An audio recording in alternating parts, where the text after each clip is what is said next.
Trench's basketball league is back. Who? The Trench's basketball league is back. That's that thing up in West Palm. Yeah, nah, they moved it to Ivy Hill. See, now it's gonna get dangerous because it's gonna pop off. No, I don't do one basketball. It's basically king of the court. It's not Playground, king of the court. Shit is garbage. It's garbage. And it's all bums. It's not people I want to see. Yes, it's like washed up. They're all like playground legends or high school legends that ain't had no grades. They go to college, so they stuck in the hood playing basketball.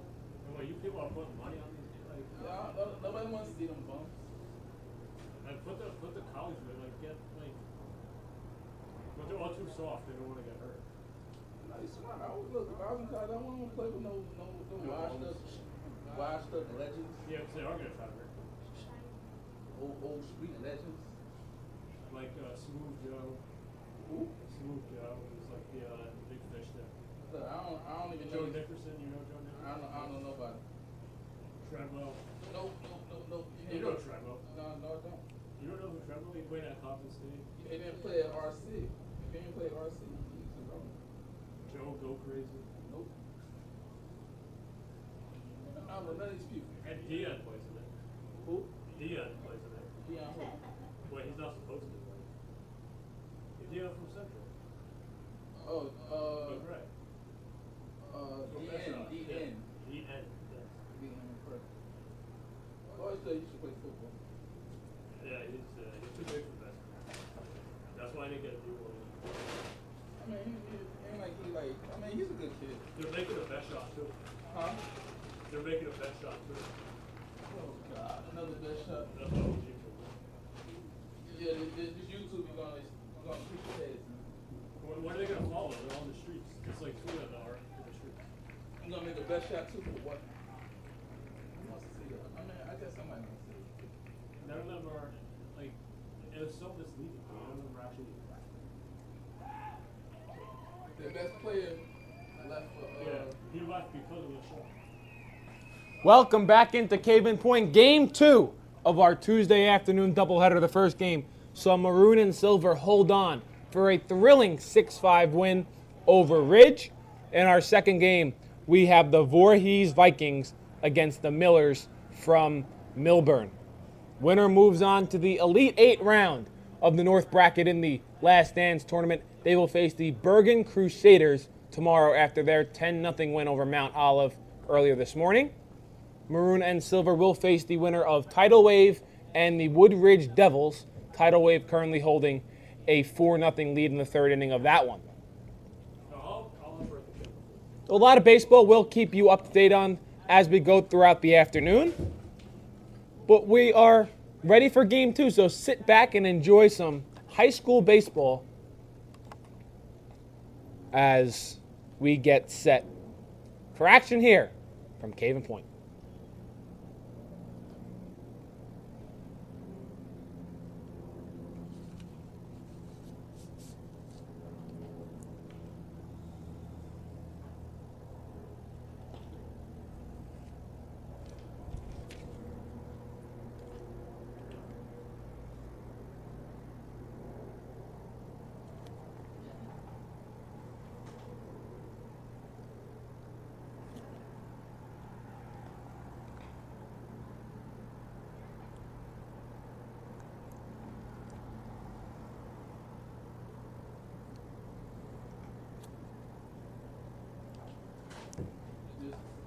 You adjusted here? Yeah.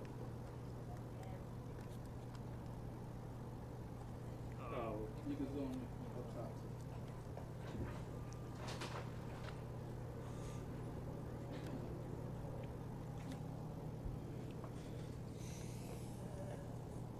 You got my picture looking crazy now. Keep it steady.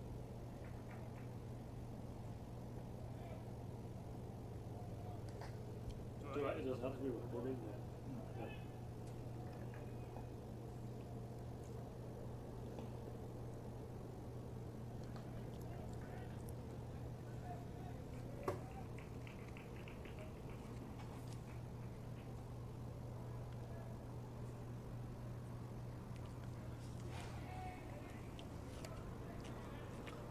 Back here at Caven Point, ready for game 2 of our doubleheader between the Voorhees Vikings and the Millers of Millburn.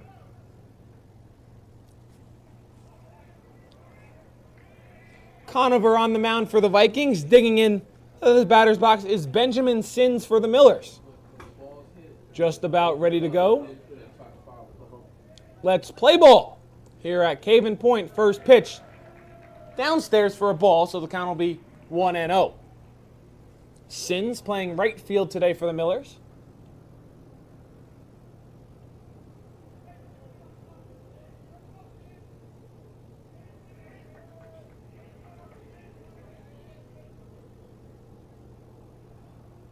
Downstairs for a ball, count 2-0.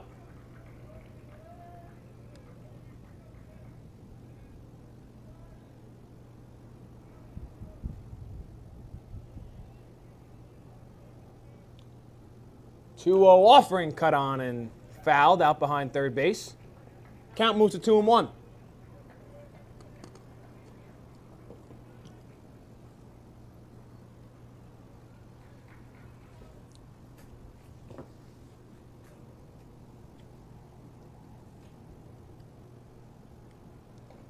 In there, called strike, count back to even at 2-2.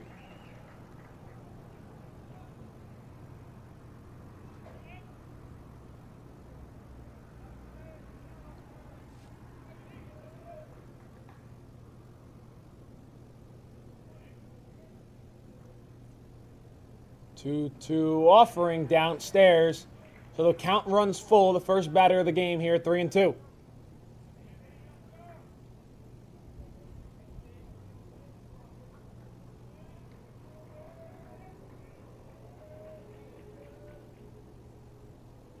Downstairs for a ball, so the Millers will have a first man on of the ball game.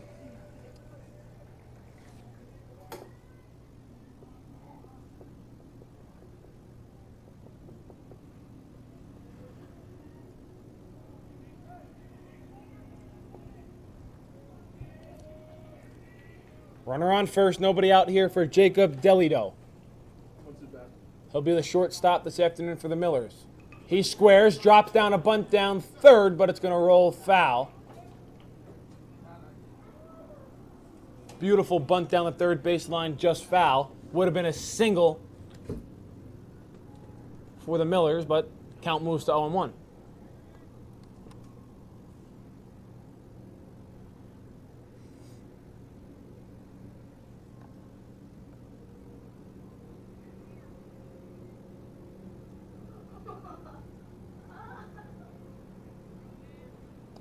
A 1 count, runner leads off first. Pitch home, swung on and missed. Count 0-2.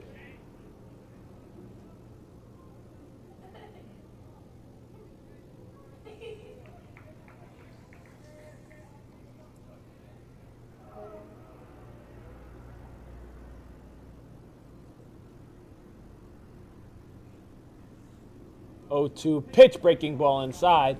Count will move to 1-2.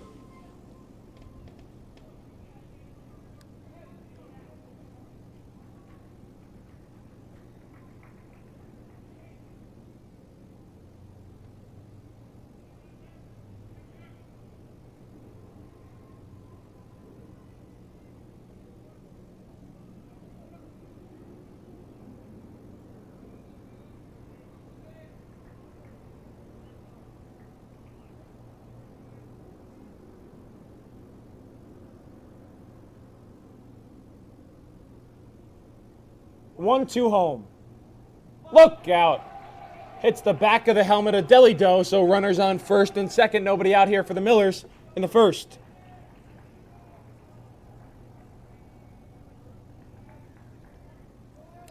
That'll bring up the big swinging first baseman, Ben Charowski.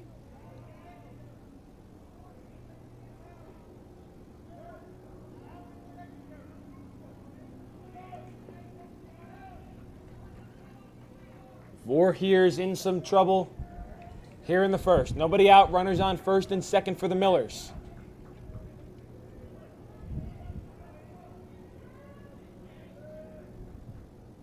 Swing and a miss.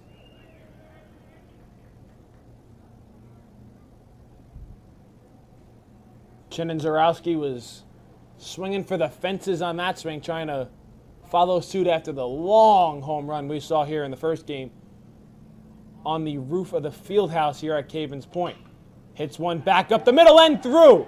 That could be a run. Sins heading home. Hill scored. Throw gets cut off into first, and it's an RBI single for the Millers.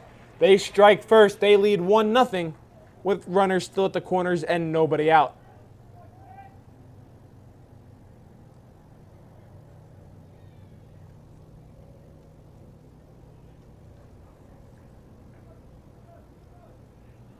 It'll bring up the third baseman, Jake Zerlin.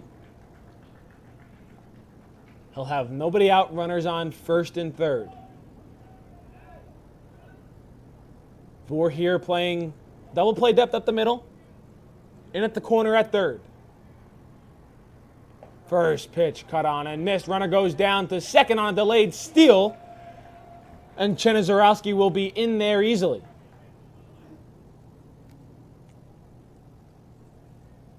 Two ducks on the pond for Zerlin. 0-1 count. Runners at second and third. Still none away here in the first. First pitch fouled back around the plate. Count moves to 0-2.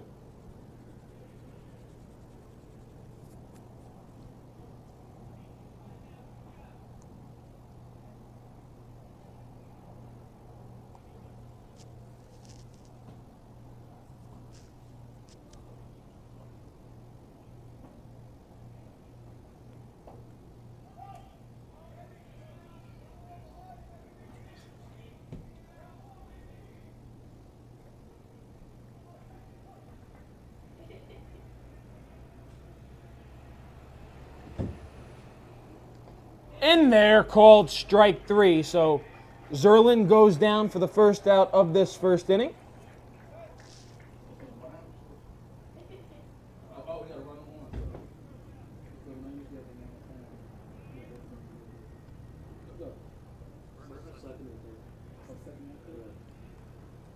That'll bring up the pitcher Abbott today for the Millers.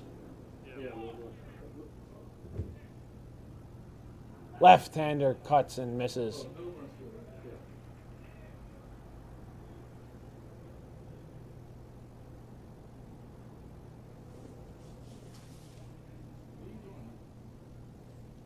In there, called strike two. Count now 0-2.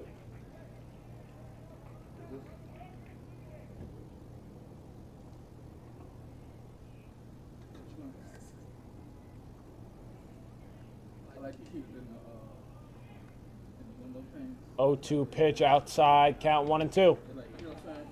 Kind of have like. I don't even move when the Yeah. You gotta anticipate. listen because you're gonna say it before. Just off the outside corner. Count back to even at 2-2.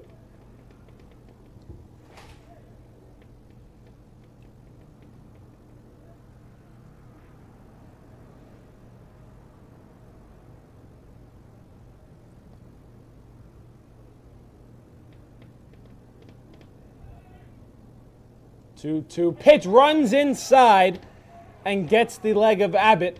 So he'll head down to first base, and the bases are full of Millers here in the first. Already one run in as we have a courtesy pinch runner for the pitcher. It'll be Alexander Wilson who takes over at first base. Chanzanarowski at second. Delito at third. Copeland Cup now digs in. Chance to give the Millers a commanding lead here in the first.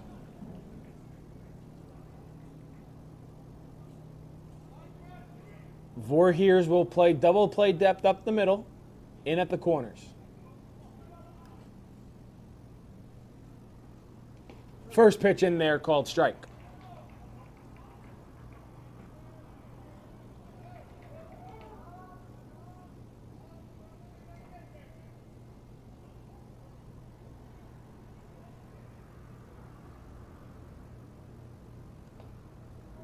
downstairs for a ball, count 1-1.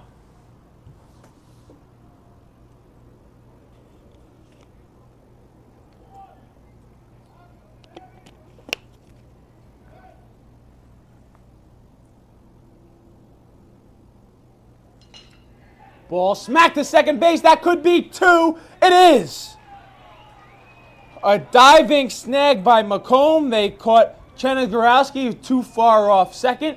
So Voorhees is able to get out of the gym with only allowing one run. We head to the home half of the first. Millers lead 1-0.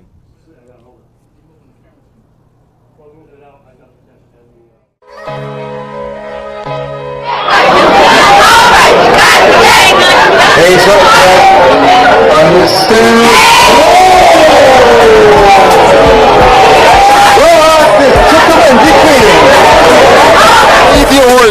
Horton dribbles into the front court to Khalil Whitney. Going to the basket and the jam.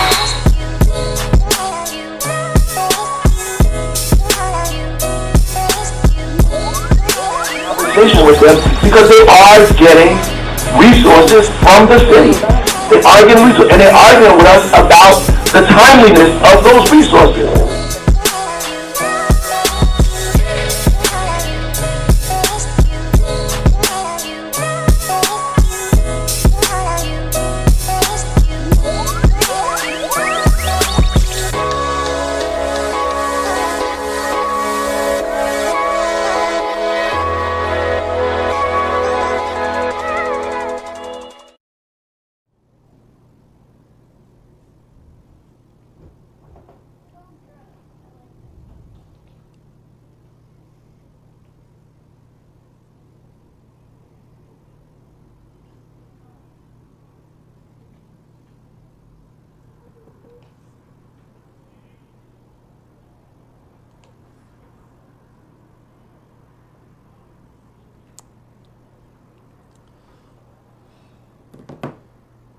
Back here at Caven Point for the home half of the first inning, the Millers take a 1-0 lead, but a big double play by Voorhees prevented any more trouble.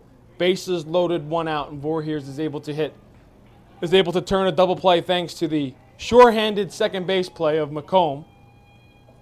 It'll be Andrade to lead things off for Voorhees. The shortstop gets set to dig in against Abbott for the Millers.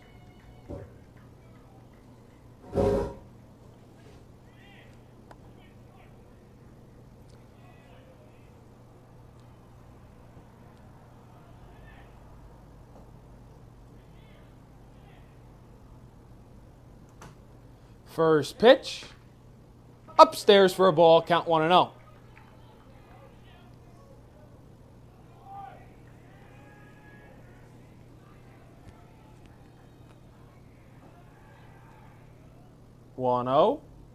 Swung on and missed, fouled back into the catcher's glove, count 1-1. Thank you for joining us here for our second game of the day, our doubleheader. On the YouTube page of D1 Media Pro. My name is Kevin Connolly. Hope you can join us again tomorrow afternoon as 1-1 pitches a breaking ball down low for a ball. We'll have Maroon and Silver against the winner of Tidal Wave and the Woodridge Devils. Tidal Wave currently with a 4-0 lead in that one. As a 2-1 pitches upstairs for a ball, 3-1. We'll also have the Bergen Crusaders against the winner of this game between the Millers and Voorhees. Times are yet to be determined as the 3-1 pitch goes to the backstop, so it'll be a leadoff walk for Andrade.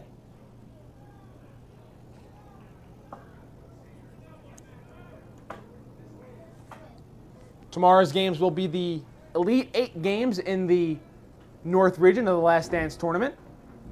We currently reside in the Sweet 16. The 222-team bracket was split evenly between North and South teams by geographic location. 16 teams left in each region. Andrade off first. Pitch to Richer, the right fielder, is downstairs for a ball, so the count will be 1-0. A beautiful morning has turned into a hot afternoon here in Jersey City. Not much wind to speak of. As the 1-0 pitch is downstairs, bounces in the dirt, goes all the way up against the top part of the cage. Andrade heading for third, and he's going to be in there. On a wild pitch, Andrade is able to go first to third, and Voorhees is in business here in the first.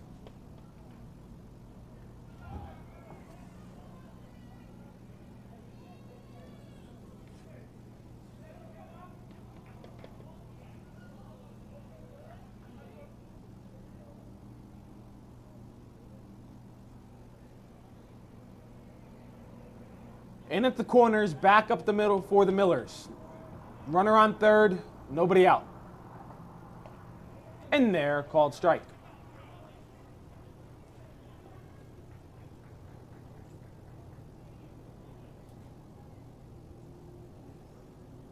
Plenty of room down the left field line for Voorhees. Pitch fouled back. Count 2-2. Outfield swung way around towards right field. Center fielder Chan playing almost on the 35-yard line, shaded towards first base.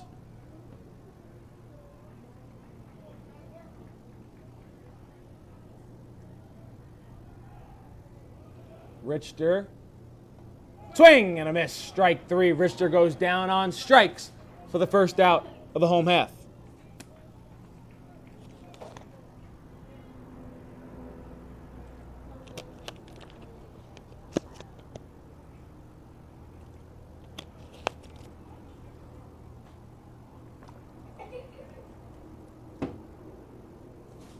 One away, and in comes the designated hitter, McGordy.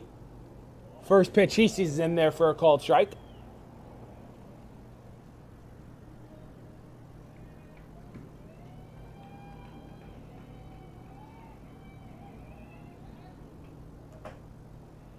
Oh, 1 pitch.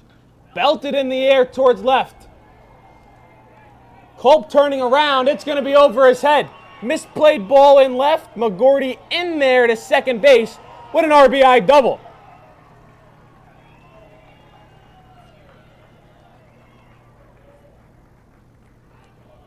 Culp was in all sorts of trouble on that one. He took his first step in, then lost the ball in the air, spun around, and it fell right in over his head. But nonetheless, we are tied at 1 here in the first. McGordy an RBI double. Runner at second. 1 away here for Zobian, the first baseman.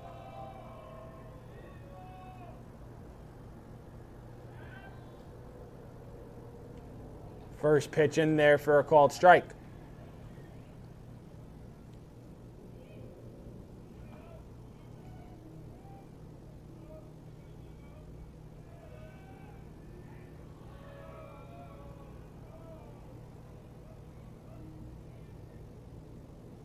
Swing and a miss. Count on 2.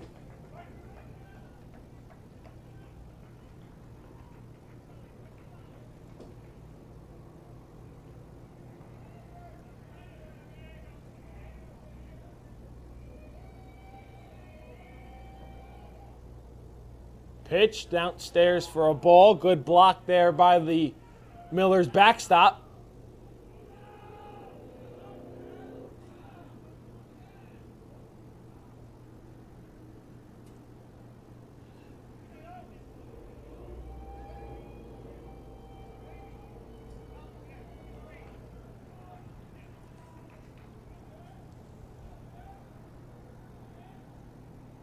The offering home, downstairs for a ball. Count runs full to 3-2.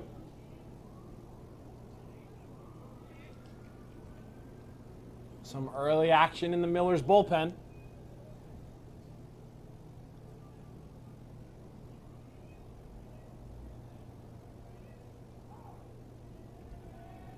Zobian calls time.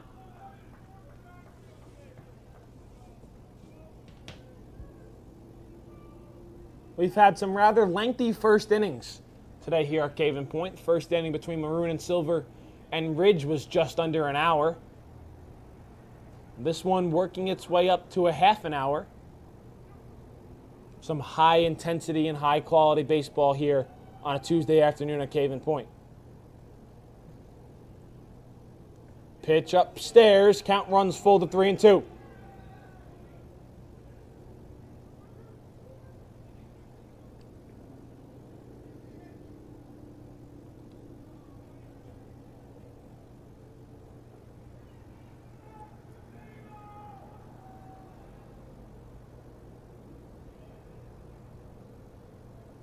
Payoff pitch, swing, and a miss.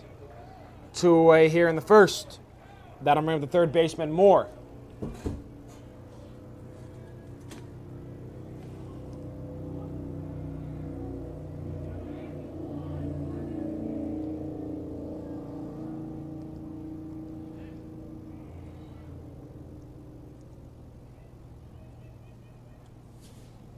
McGordy off second. Tied at 1 here in the first. 2 away. And then steps the Voorhees third baseman.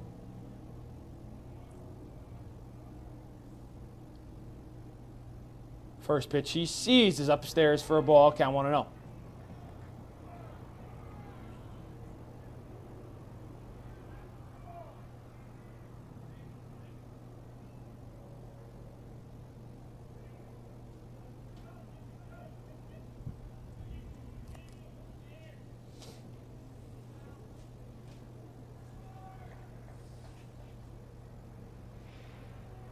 McGordy dances off second, and time is called at the plate.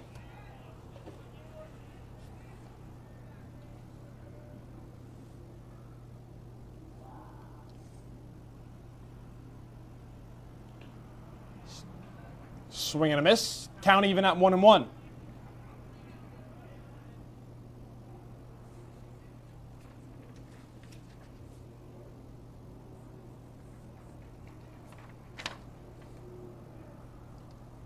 One pitch in there called strike. Count 1-2.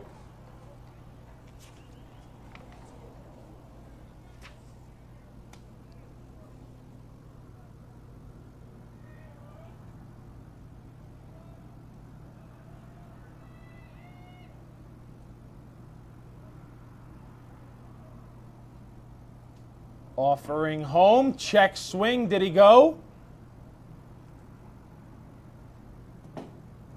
No, he did not, so it'll be ball 4.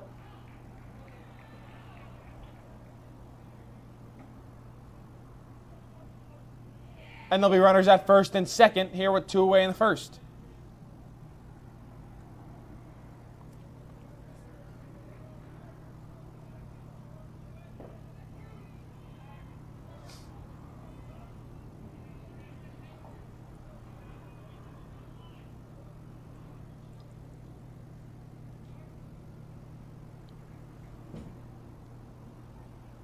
In steps the catcher now for Voorhees Clump. He'll look to give his team the lead. Runner on first and second. 2 outs here in the first. First pitch he sees. Just off the outside corner for a ball.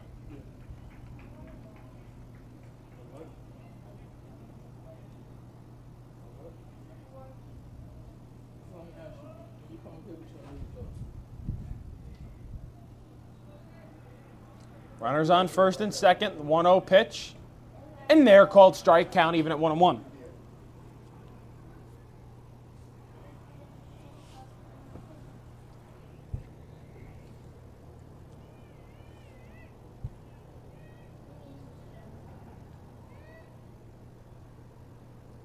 Clump calls time.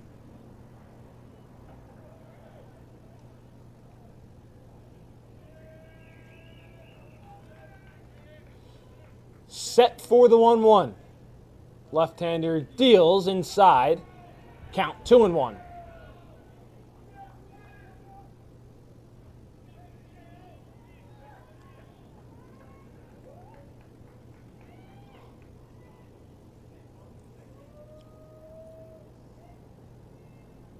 Two-one pitch home, cut on and missed. Count back to 2-2. Abbott looking to try to avoid further damage here in the first.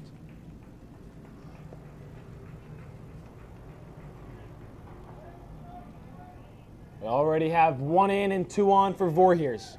Knotted at 1 here in the home half of the first.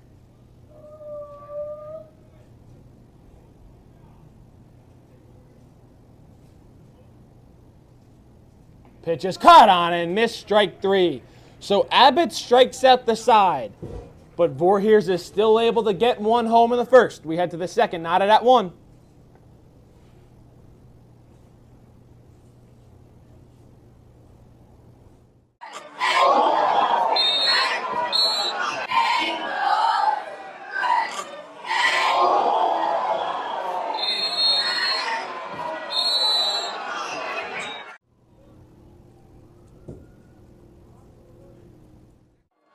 Robinson drops back, looking in the end zone. Ball is caught. Touchdown, Montclair!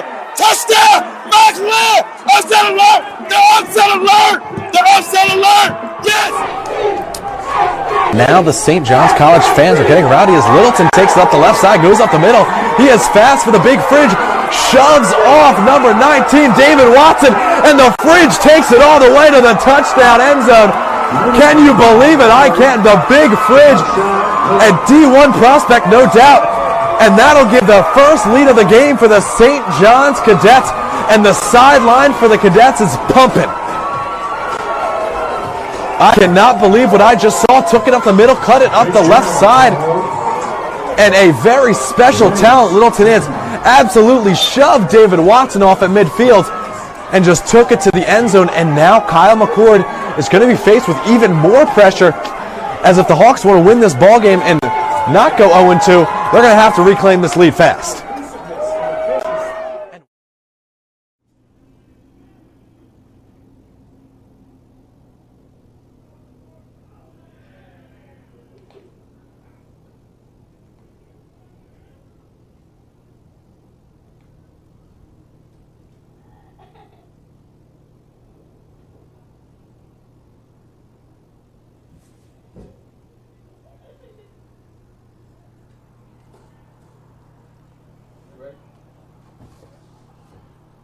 Back here at Caven Point, we head to the top of the second inning.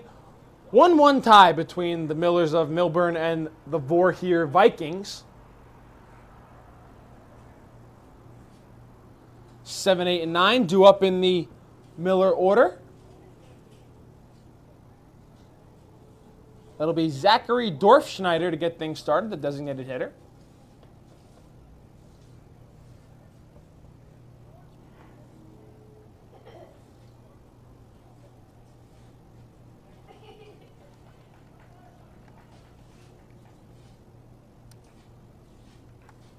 First pitch in there called strike.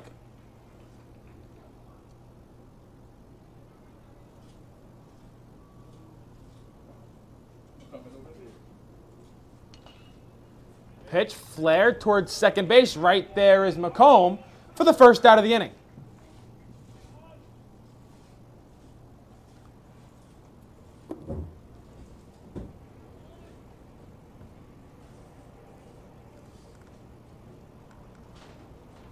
With 1 away, that brings Matthew Chen, the center fielder, up for the Millers.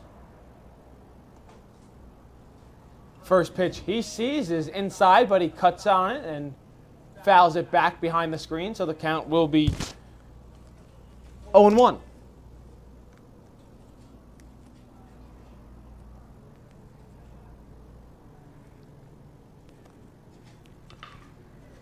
Pitch laced through the hole towards second and into right field for a base hit. So a 1-out single for Matthew Chan, and the Millers have things in business here in the second.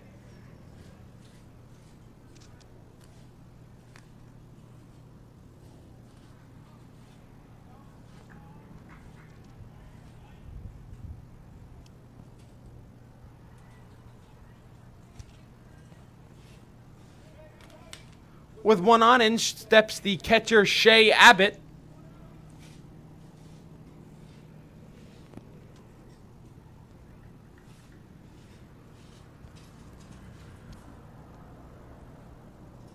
Conover set, first pitch. Downstairs for a ball.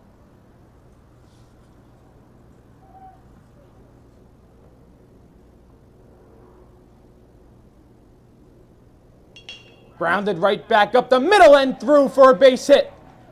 Chan will stay right there at second. Great effort by Andrade at short to try to keep that in the infield. But now runners are at first and second as the Millers turn over their order back to the top and Benjamin Sins.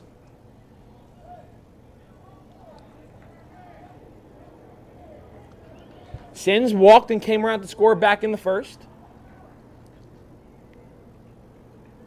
Tied 1-1 here in the top of the second.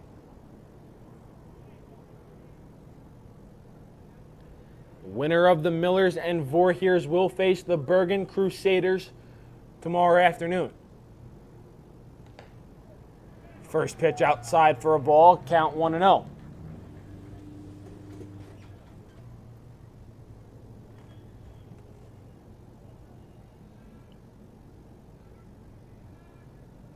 Game 2 of our doubleheader here at Caven Point.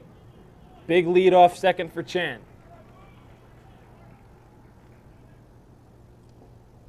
Pitch outside for a ball, count 2-0. Our first game this morning saw Maroon and Silver take down Ridge 6-5. They will most likely play the Tidal Wave tomorrow up at Skyline Stadium. Tidal Wave currently with a 9-0 lead in the fourth inning against the Woodridge Devils. Pitch stays upstairs. Tough call there. Count 3-0.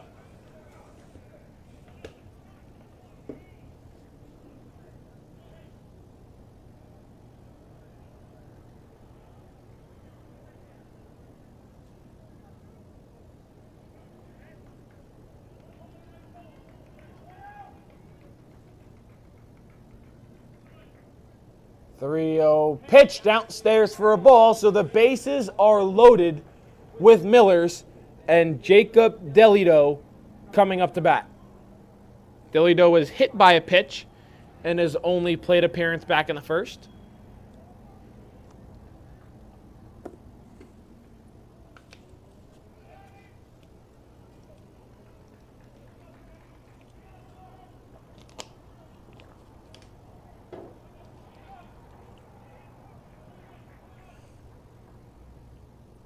Bases loaded, one out here in the second. First pitch inside for a ball.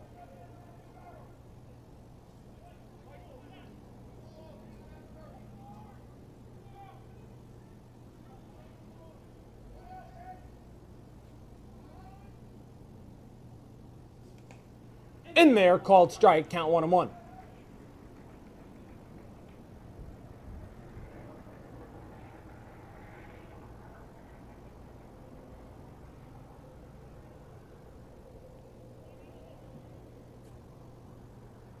Pitch inside for a ball, count 2-1. Conover in a big jam here for the Vikings. Bases loaded, one out in the second inning.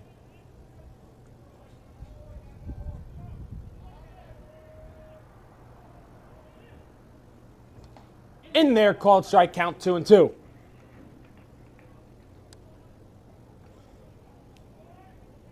The Vikings were able to get the first out of the inning, but have since allowed 2 singles and a walk to load the bases.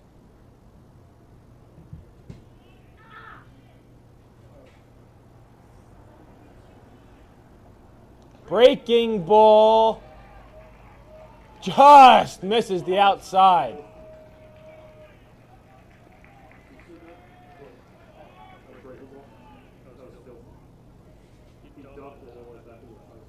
Voorhees crowd wanted that called strike 3. Have a meeting on the mound. Everyone will collect their breath and we'll do it again.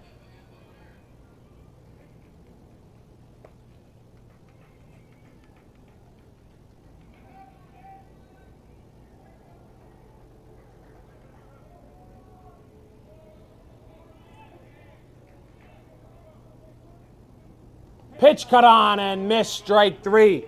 A big second out here in the second for Conover. That'll bring up Ben Chanzanarowski. He drove in the first run of the game for the Millers. An RBI single in the first. First pitch, he seizes outside for a ball.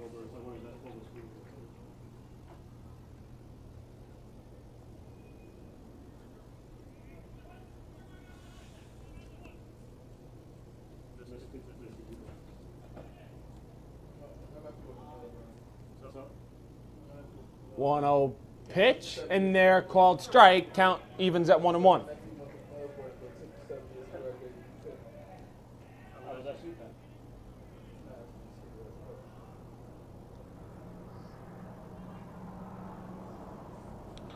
Pitch skied in the air, back behind the mound. No one calls it, and the ball drops. That's going to score 2 for the Millers. It was a routine pop-up behind the mound. 3 Voorhees players collided on it. Nobody called for it. The ball fell in.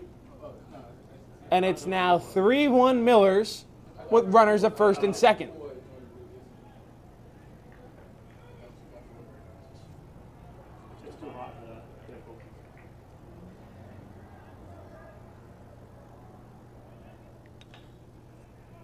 Pitch hit in the air, back behind the screen, foul to Jake Zerlin. He struck out looking back in the first.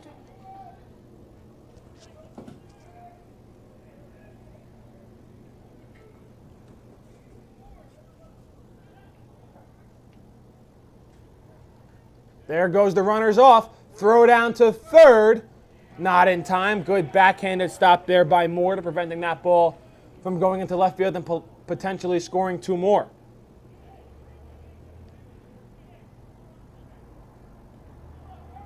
So stolen bases for Sins and Chandanarowski have runners at second and third and 2 outs here in the second. 3-1 Millers. Breaking ball inside. Ball gets away. Runners stay put.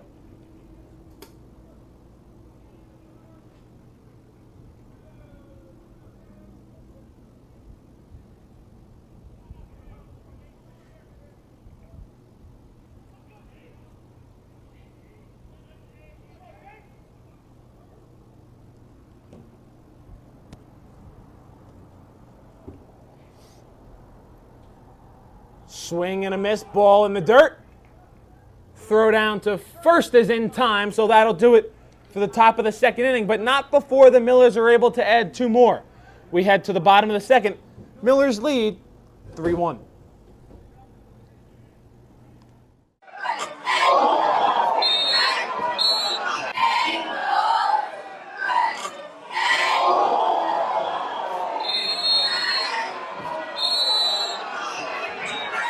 Montclair pull off this upset with 8 seconds remaining. Robinson drops back, looking in the end zone. Ball is caught. Touchdown, Montclair! Touchdown, Montclair! Upset alert! The upset alert! The upset alert! Yes! Now the St. John's College fans are getting rowdy as Littleton takes it up the left side, goes up the middle. He is fast for the big fridge, shoves off number 19, David Watson, and the fridge takes it all the way to the touchdown end zone. Can you believe it? I can't. The big fridge, a D1 prospect, no doubt. And that'll give the first lead of the game for the St. John's Cadets, and the sideline for the Cadets is pumping. I cannot believe what I just saw. Took it up the middle, cut it up the left side. And a very special talent, Littleton is, absolutely shoved David Watson off at midfield and just took it to the end zone. And now Kyle McCord is going to be faced with even more pressure, as if the Hawks want to win this ball game and not go 0-2, they're going to have to reclaim this lead fast.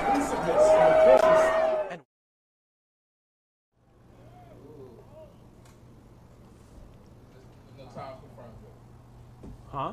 No, no times. I'm still waiting on times. But at Skylands Stadium.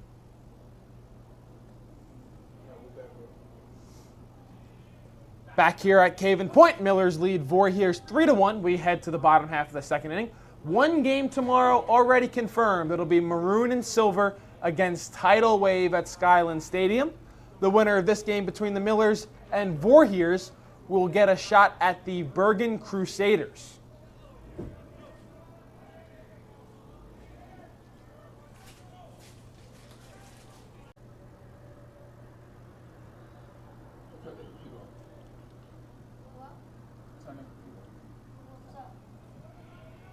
Pitch downstairs, count 1-2.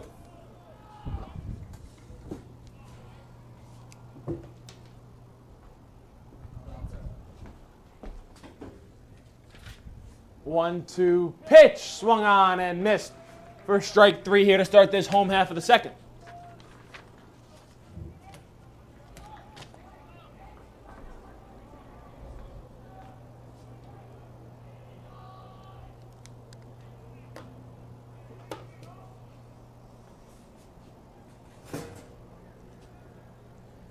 In steps now Quartuccio, the center fielder for Voorhees.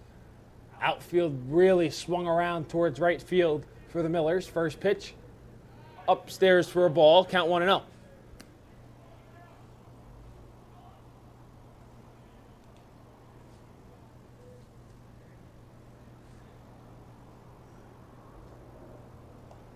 In there, called strike, count 1-1.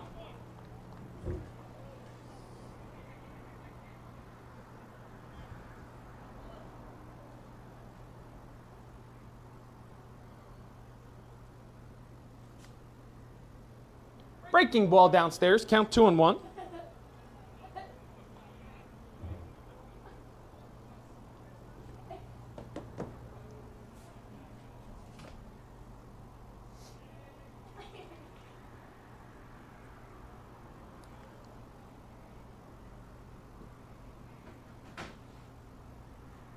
Outside, count now 3-1.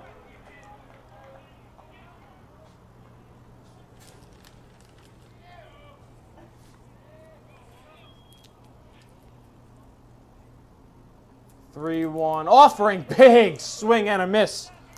Quartuccio goes down to one knee. Count now runs full to 3-2.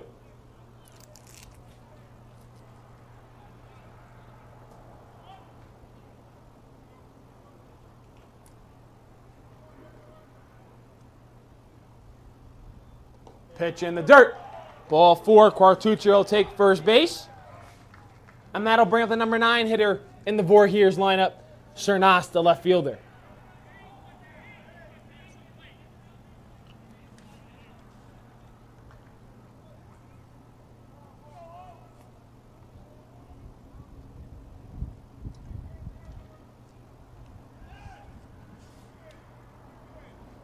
One on, one out here in the home half of the second. Left-hander kicks and delivers is upstairs. Count 1-0.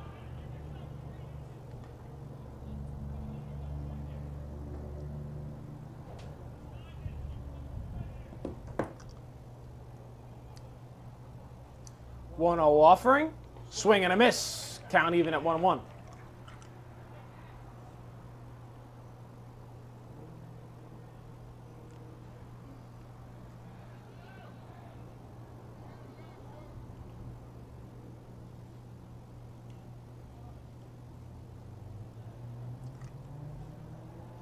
Caught and miss again. Count 1-2.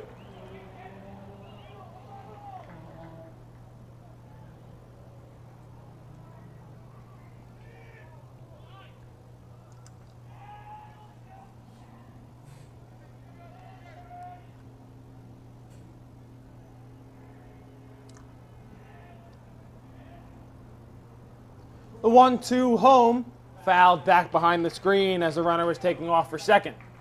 We'll do it again at 1-2.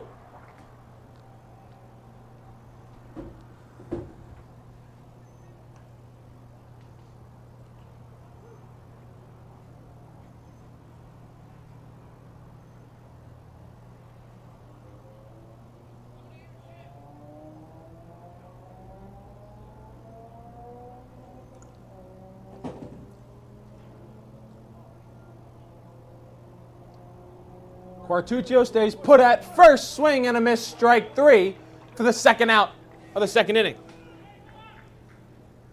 Bring us back to the top of the order and the Voorhees shortstop Andrade. He walked, advanced to third on a wild pitch, and later scored in the first.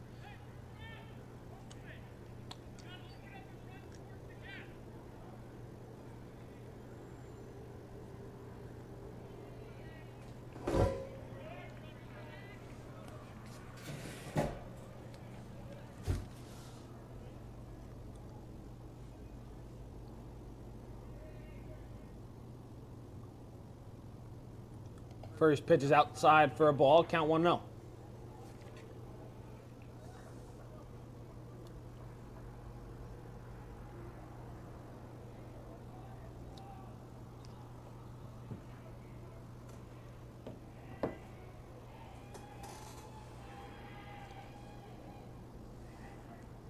One 0 pitch upstairs. Count 2-0.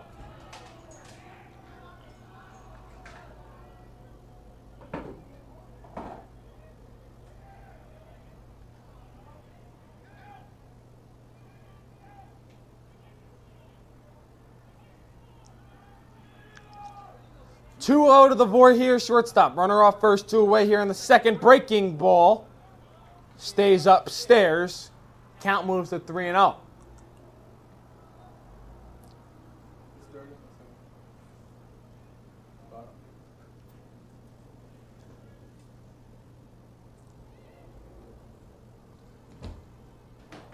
And there, called strike on the 3-0 pitch. Count moves to 3-1.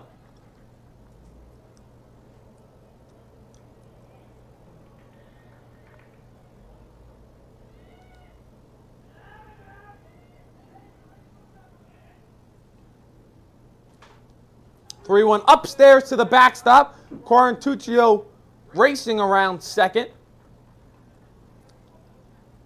But he's going to stop right there. So runners will be on first and second for Voorhees here in the second as the right fielder Richter comes up to bat.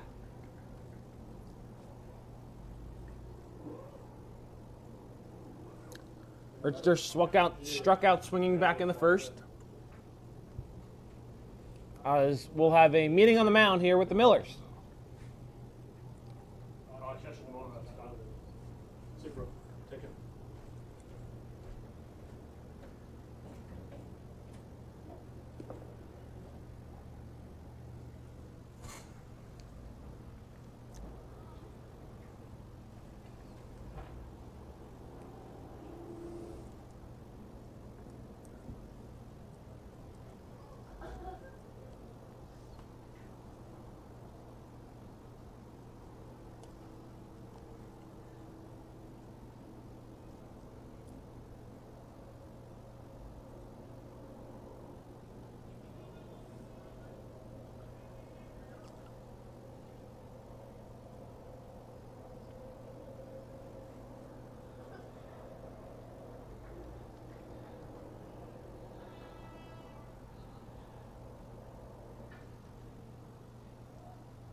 Squares around to bunt, but it goes foul. So the count will be 0-1 on Richter. Richter, excuse me.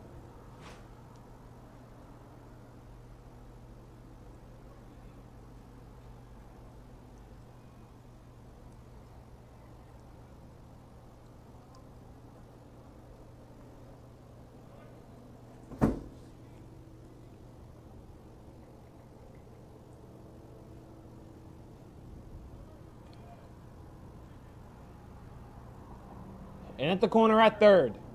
Throw back to first, had the runner leaning, but he's back in time.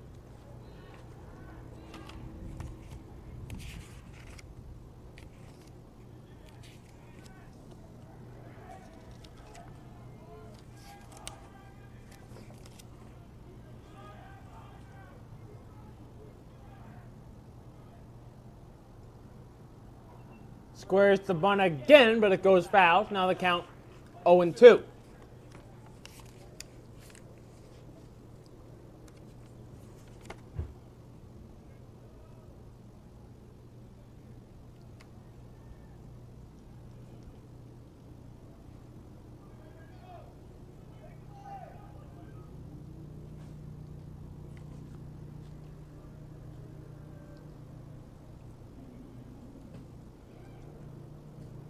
Oh, 2 pitch downstairs, count 1-2.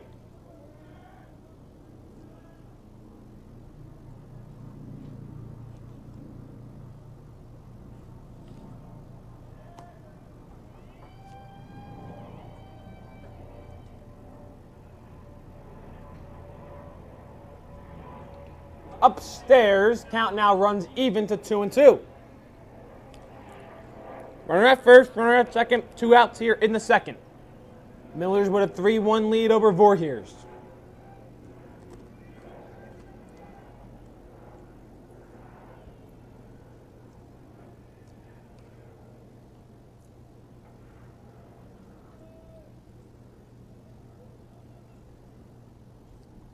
Pitch, swung on, weakly tapped to third, and it trickles foul. Smart play there by the third baseman, Zerlin.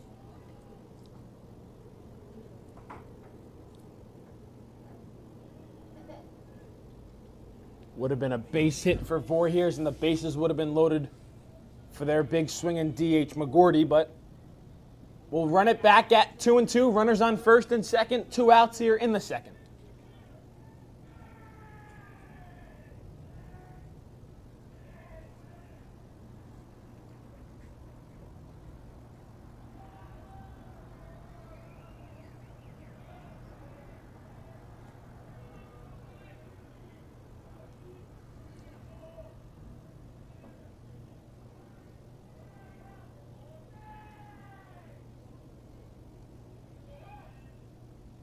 Pitch bounced in the dirt. Nice block there by Abbott. Count now full to 3-2. Expect the runners on first and second to go.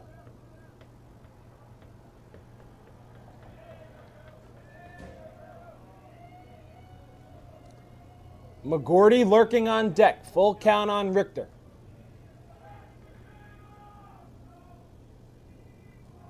There go the runners. Swing and a miss, strike 3. So once again, Abbott able to strike out the side. He works around 2 walks. We head to the third inning. Millers lead 3-1.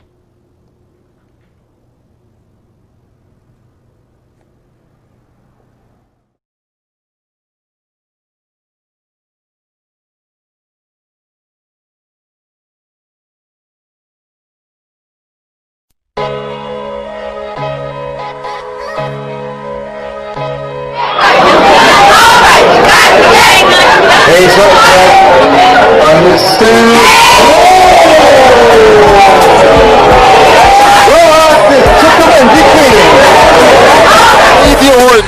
Horton dribbles into the front court to Khalil Whitney.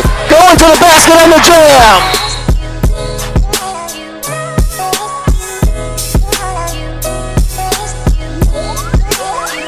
With them because they are getting resources from the city.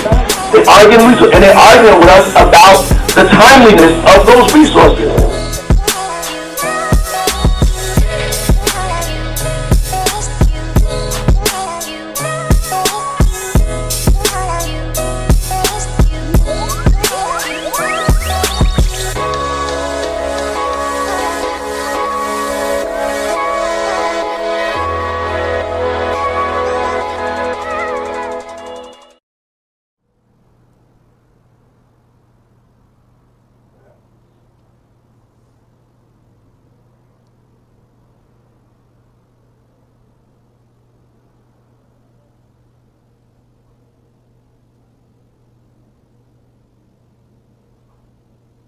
Back live at Caven Point for the top half of the third inning. 5, 6, and 7 in the Millers lineup due up. Getting things started will be the pitcher Abbott. First pitch he sees is outside for a ball. Count 1-0. Abbott was hit by a pitch back in the first.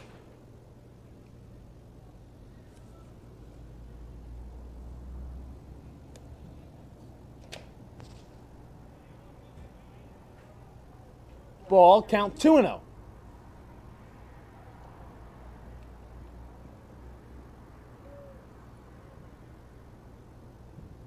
Outside once again, count now moves to 3-0.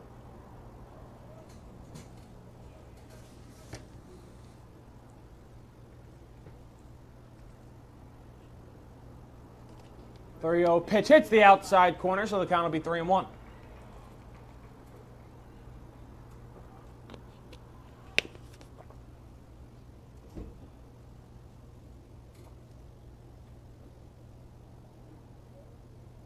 .31 pitch, check swing. Did he go? Yes, he did. Count runs the full at 3-2.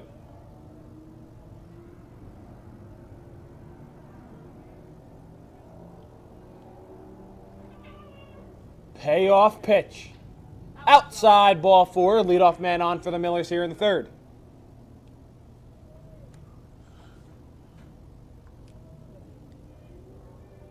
That'll bring up Copeland Cup.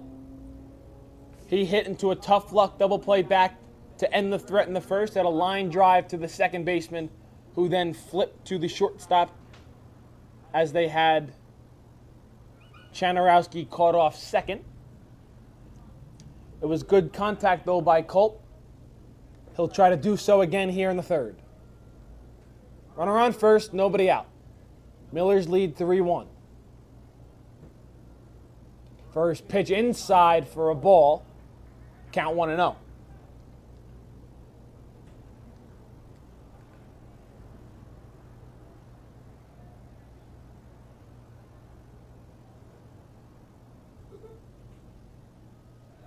Pickoff play to first. Abbott back in time. Excuse me, the pinch runner and back in time.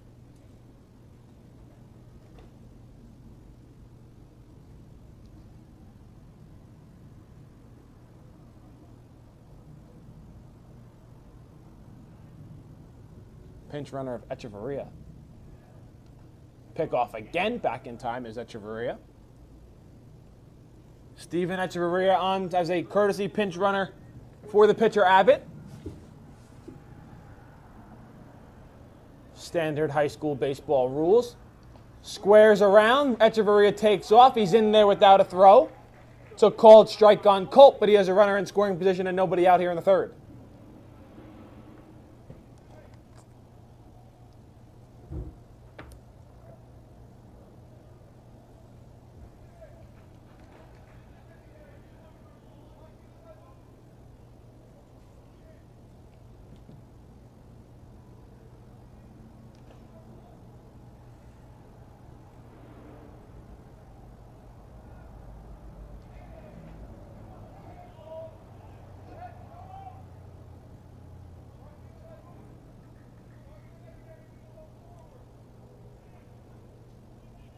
Big lead off second. Pitch in there. Strike.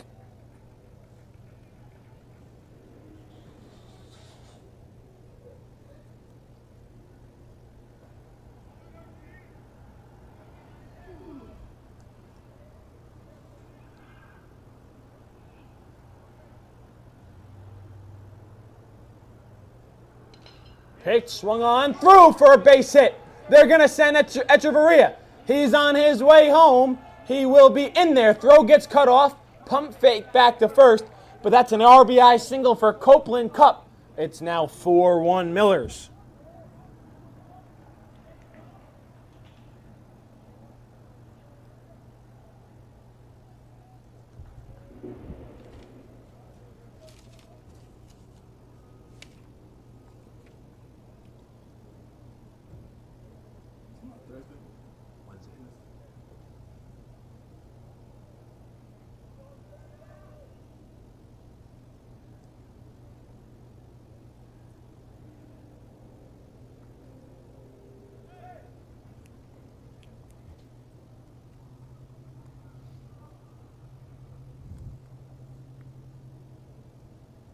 Meeting on the mound over, Zachary Dorfschneider steps in, the designated hitter for the Millers, popped out to second base back in the second inning.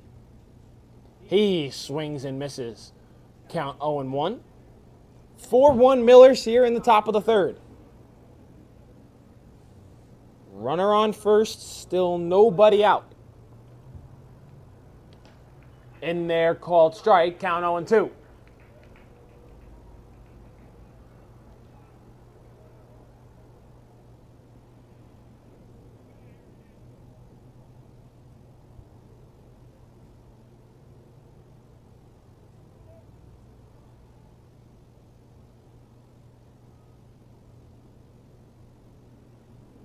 Oh, 2 home. Off the outside corner for a ball. Count 1-2.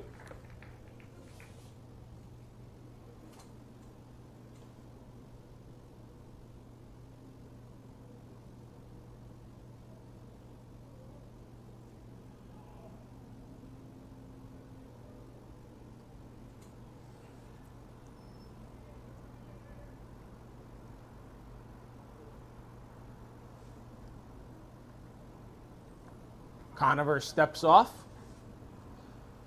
Count is 1-2 to the Millers' designated hitter, Dorfschneider. Runner on first. Already one in here in the third. Millers lead 4-1. There goes the runner. Fouled back to the screen. We'll do it again at 1-2.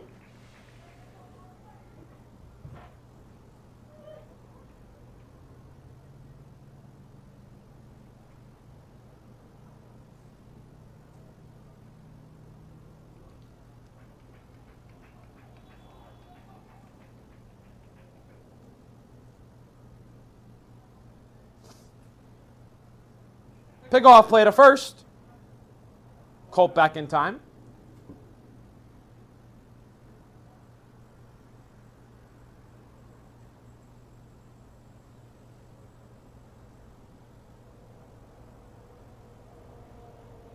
Swing and a miss, strike 3. Dorfschneider goes down for the first out of this third inning. That'll bring up the center fielder, Matthew Chan. Chan singled and came around to score back in the second.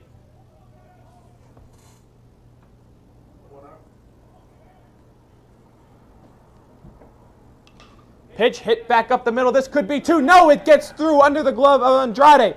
Culp going to third. Throw gets cut off, and the Millers will have runners at the corners and still one out here in the third. Looked like Andrade had a beat off that off the bat, but it just slid under his glove and into center field.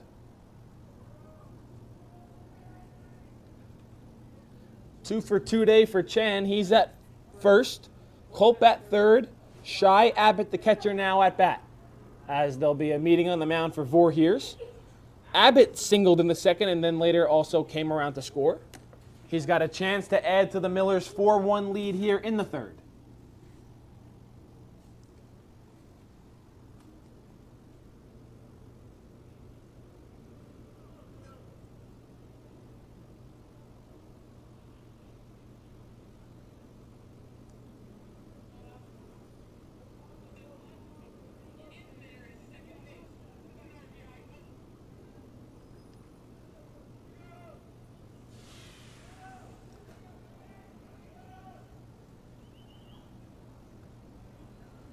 In at the corners for Voorhees, double play depth up at the middle.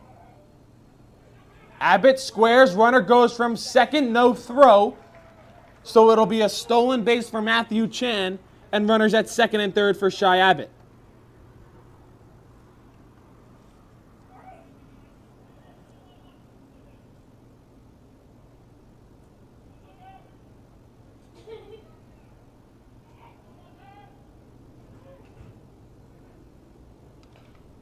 Grounded, weakly, foul outside third.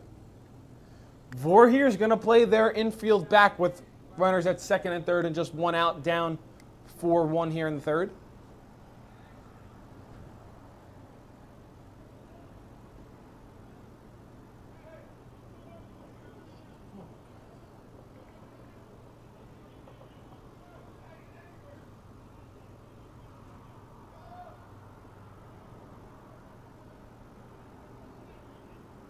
Infield now in for Voorhees. The pitch. Outside for a ball.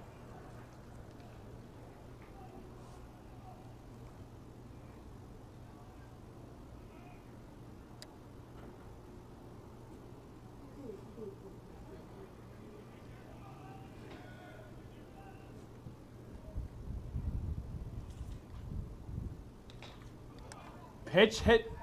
They try to get the runner at third. They do. Heads up play by the shortstop, Andrade.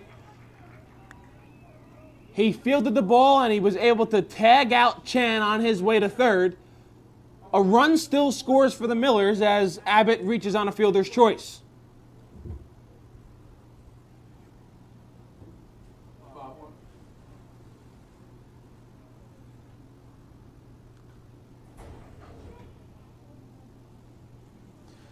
So 2 away now in the third, runner on first, and in comes Benjamin Sins, the leadoff hitter for the Millers. He's had an at-bat in every inning so far. He walked in the first and the second.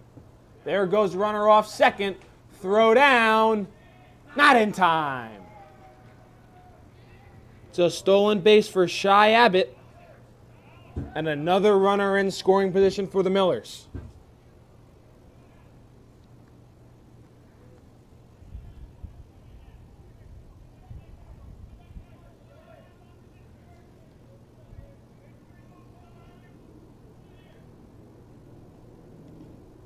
Pitch outside. Count 2-0.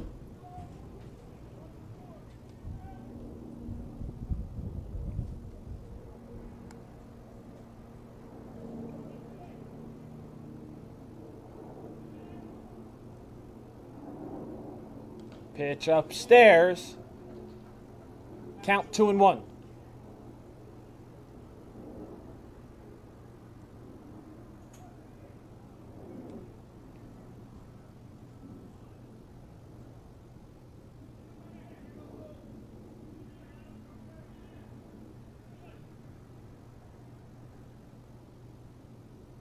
Downstairs for a ball. Count 3-1. Nice block by Clump, the backstop.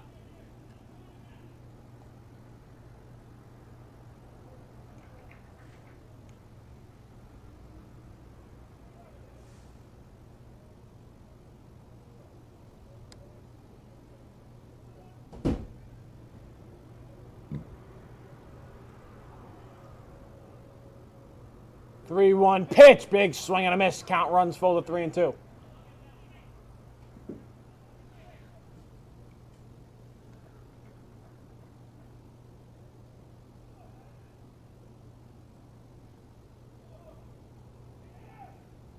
Three-two pitch, ripped foul.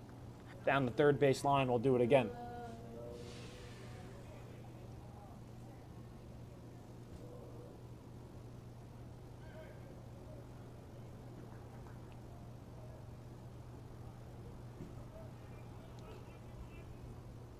Runner on second, 2 outs here in the third.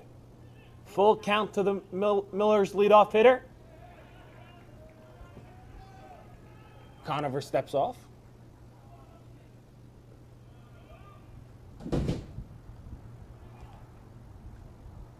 Catcher now calls time.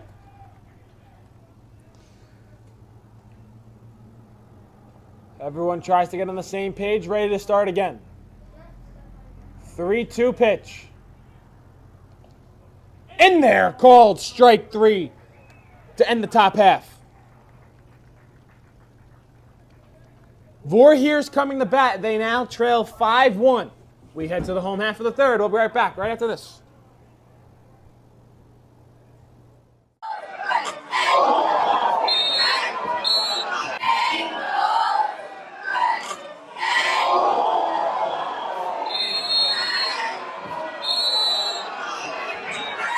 Montclair pull off this upset with 8 seconds remaining. Robinson drops back, looking in the end zone. Ball is caught. Touchdown, Montclair! Touchdown, Montclair! Upset alert! The upset alert! The upset alert! Yes! Now the St. John's College fans are getting rowdy as Littleton takes it up the left side, goes up the middle. He is fast for the big fridge, shoves off number 19, David Watson, and the fridge takes it all the way to the touchdown end zone. Can you believe it? I can't. The big fridge, a D1 prospect, no doubt. And that'll give the first lead of the game for the St. John's Cadets, and the sideline for the Cadets is pumping. I cannot believe what I just saw. Took it up the middle, cut it up the left side. And a very special talent, Littleton is, absolutely shoved David Watson off at midfield and just took it to the end zone. And now Kyle McCord is going to be faced with even more pressure, as if the Hawks want to win this ball game and not go 0-2, they're going to have to reclaim this lead fast.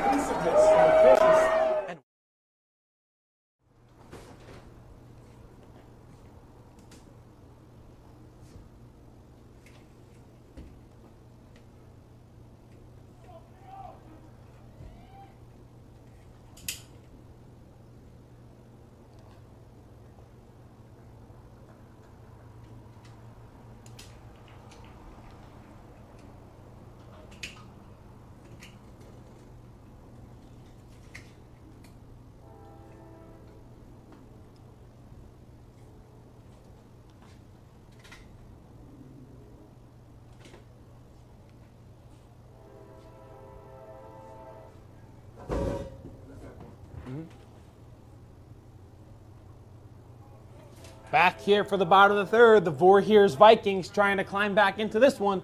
They're down 5-1. It'll be 3, 4, and 5 in the lineup. As a designated hitter, McGordy, who belted an RBI double back in the first, will get things started.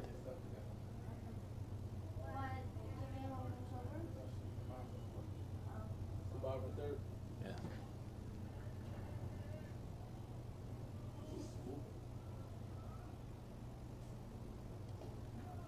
First pitch is downstairs for a ball.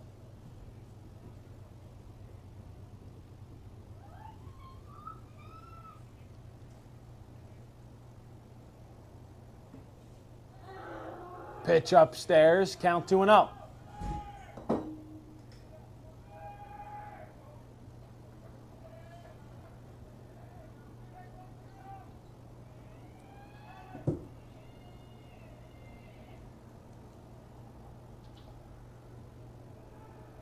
Ball heads to the backstop. Count now 3-0 on the Voorhees designated hitter.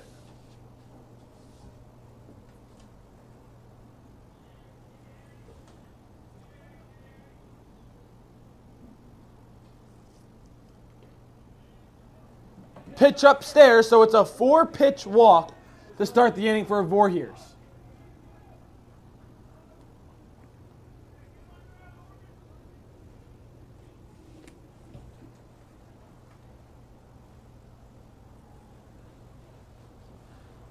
That'll bring up the first baseman, Zubian. Struck out swinging back in the first.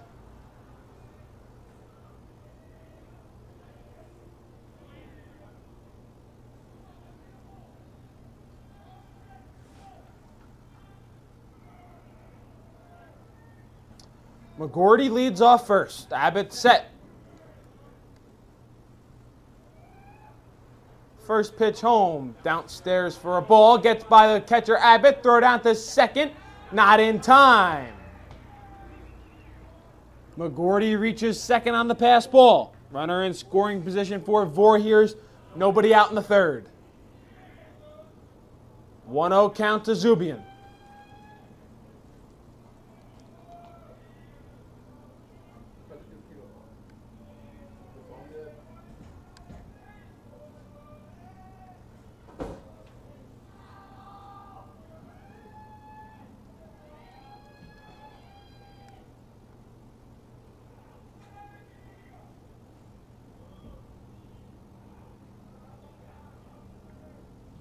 Pitch home, and they're called strike.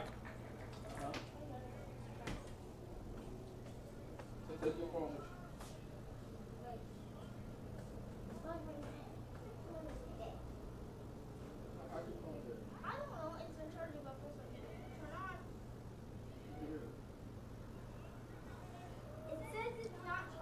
1-1 pitch home, swing and a miss. Count moves to 1-2.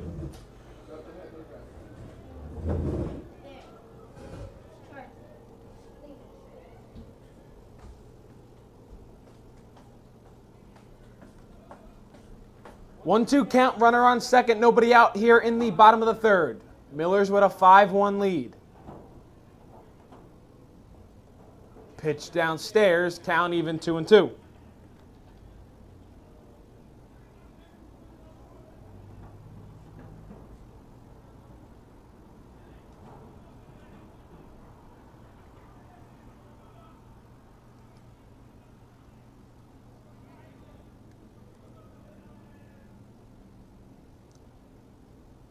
Two, breaking ball. And they're called strike 3 for the first out of the home half.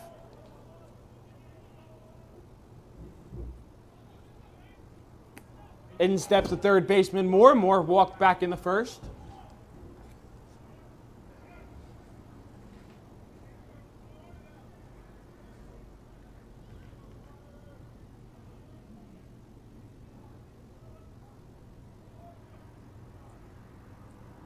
First pitch gets away, rolls to the backstop.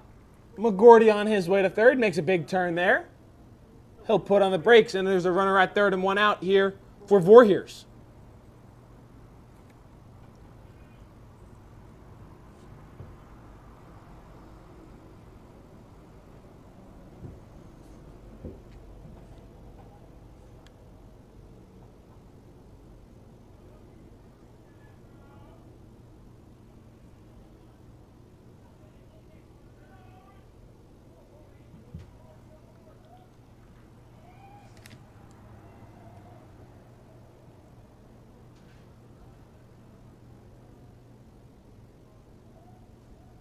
1-0 home. Hit in the air towards right field.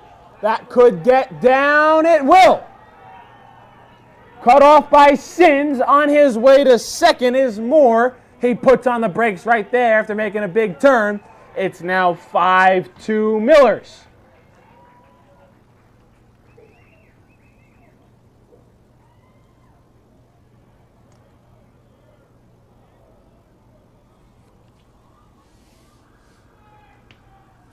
Runner at second, still one out for the catcher Klump, who struck out swinging to end the threat in the first.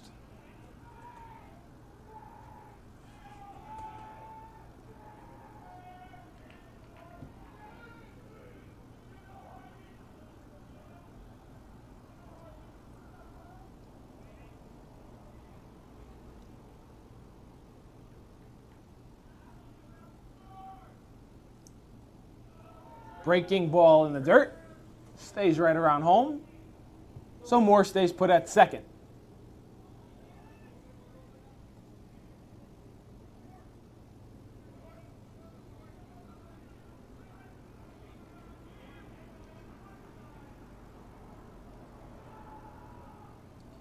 One-0 pitch.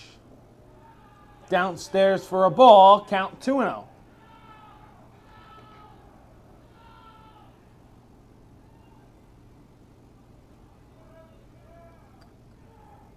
As we'll have a meeting on the mound.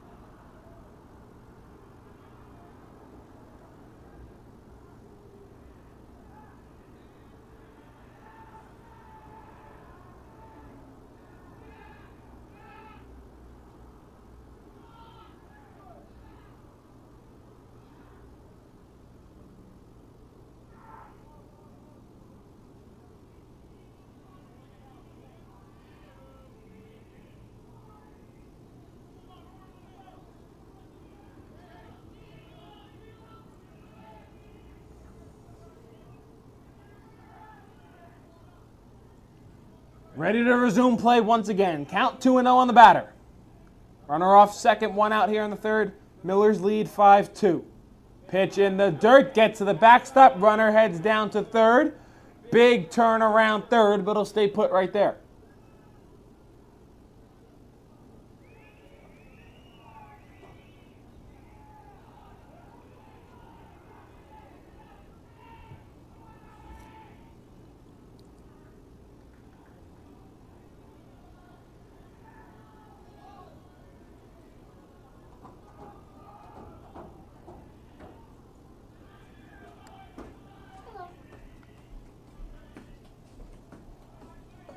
.3-0 count on Klump. Runner off third, already one in here in the third.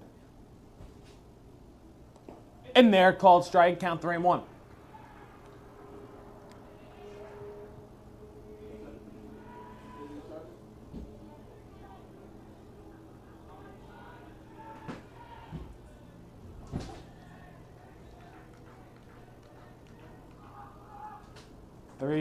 Pitch upstairs, ball 4. So the Vikings will have runners at the corners and one out here in the third. As it looks like we're going to have a pitching change for the Millers.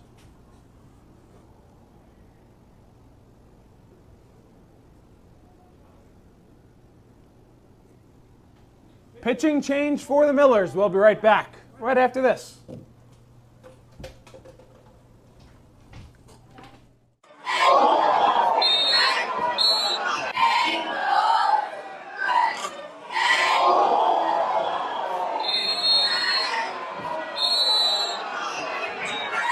Montclair pull off this upset with 8 seconds remaining. Robinson drops back, looking in the end zone. Ball is caught. Touchdown, Montclair! Touchdown, Montclair! Upset alert! The upset alert! The upset alert! Yes! Now the St. John's College fans are getting rowdy as Littleton takes it up the left side, goes up the middle. He is fast for the big fridge, shoves off number 19, David Watson, and the fridge takes it all the way to the touchdown end zone. Can you believe it? I can't. The big fridge and D1 prospect, no doubt. And that'll give the first lead of the game for the St. John's Cadets. And the sideline for the Cadets is pumping. I cannot believe what I just saw. Took it up the middle, cut it up the left side. And a very special talent, Littleton is, absolutely shoved David Watson off at midfield and just took it to the end zone. And now Kyle McCord is going to be faced with even more pressure, as if the Hawks want to win this ball game and not go 0-2, they're going to have to reclaim this lead fast.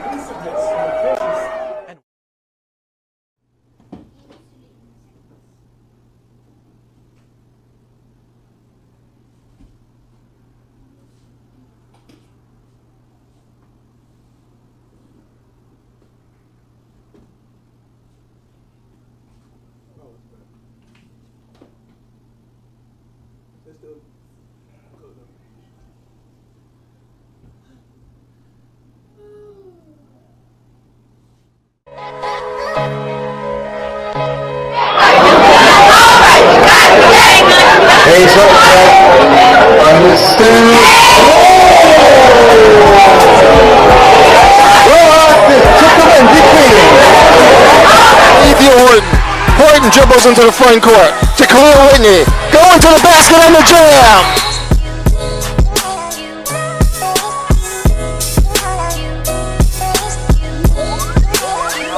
With them because they are getting resources from the city. They are getting resources, and they're arguing with us about the timeliness of those resources.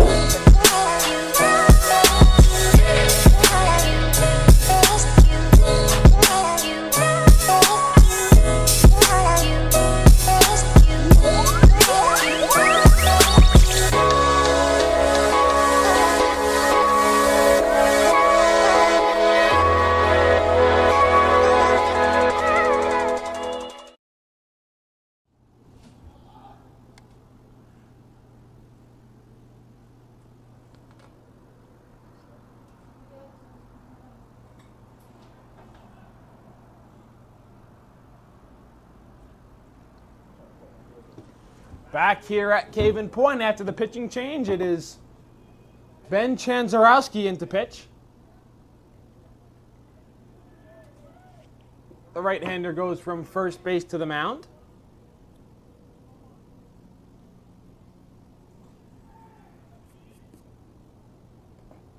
Pitch upstairs for a ball. Runners at the corners. 5-2 game here in the third.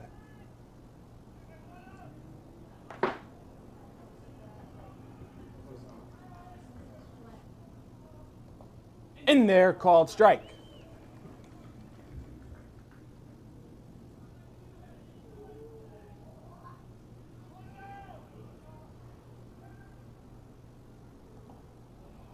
Pitch outside for a ball.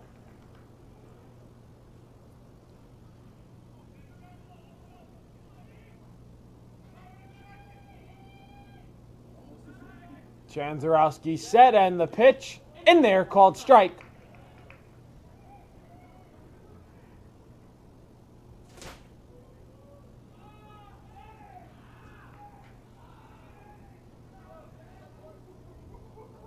McComb struck out against Abbott in the second. Takes a pitch outside there. Good block by the backstop. Runners stay put.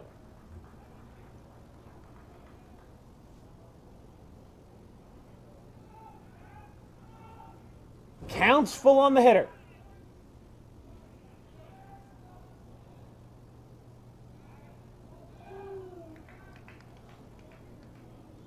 Pickoff play to third. Runners back in time.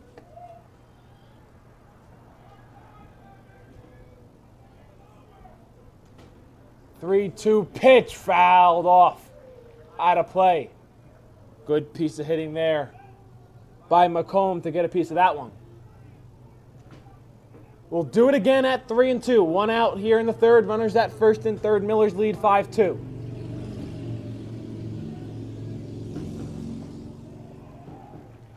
In there, called strike three. Big second out of this third for the Millers. And that'll bring up the center fielder, Cortuccio, who walked back in the second.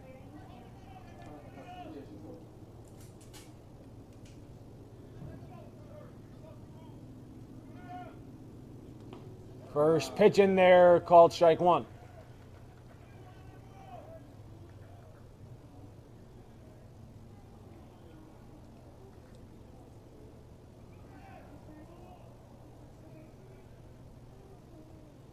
Oh, 1 pitch outside, count even at 1-1.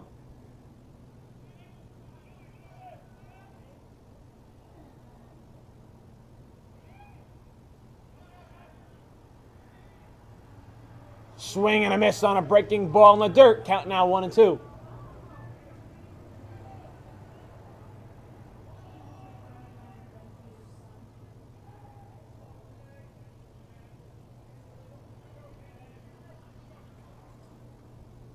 One, two, pitch. Just downstairs. Count 2-2.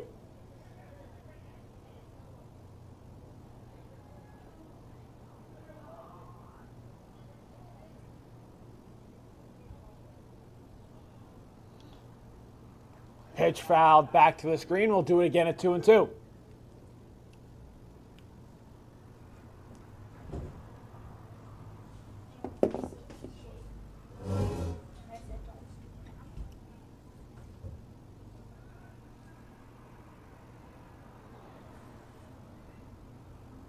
Three, two, swung on, grounded towards second. Right there is Schneider, throws on to first, and that'll do it for the top half of the third. Voorhees draws closer. They're able to scratch one across. We'll be right back right after this.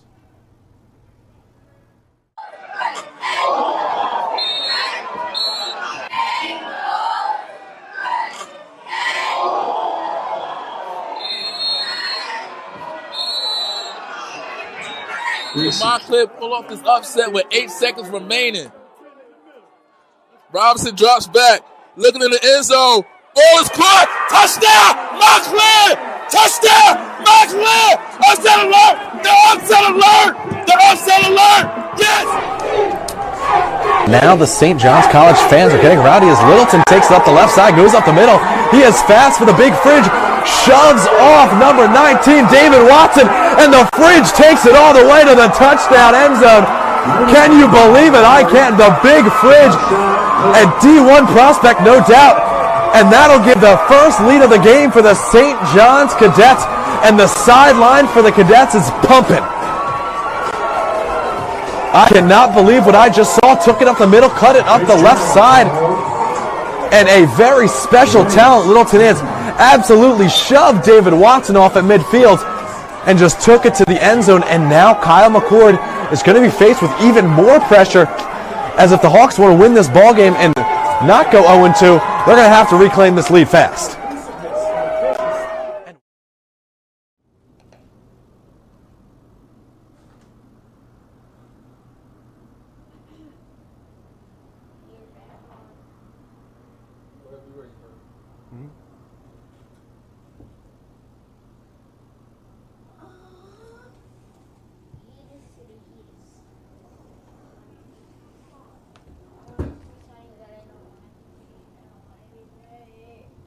Back here at Caven Point, top of the 4th inning. 2, 3, and 4 in the Millers lineup. Jacob Dillido will get us started. He was hit by a pitch in the first, struck out swinging in the second.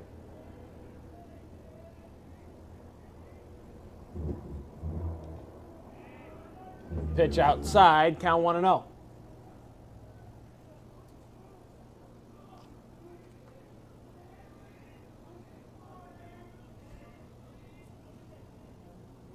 One-0 pitch downstairs, count 2-0.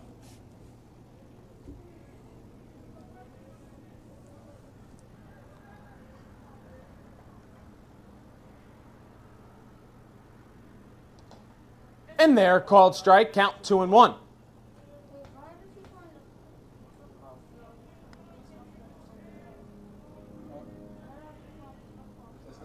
2-1 count to Delito. Outside for a ball, count now 3-1.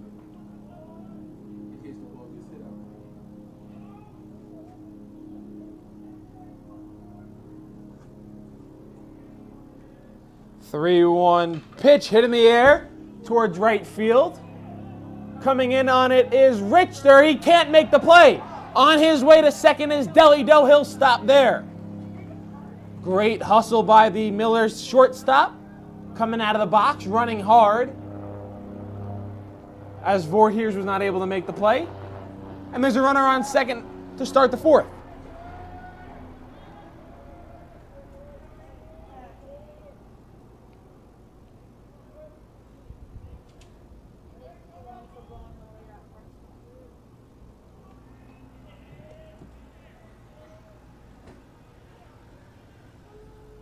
That ball belted into center field, coming back on it, Quarantuccio. He dives. He makes the play.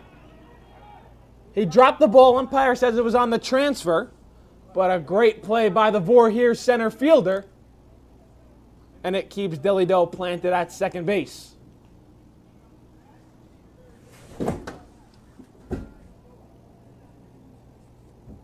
In steps the third baseman Jake Zerlin, struck out both times he's come to bat.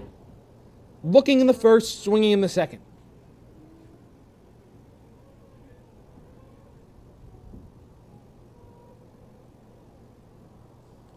Ben Chanzanarowski put a charge into that one towards center, but Quarantuccio was able to track it down.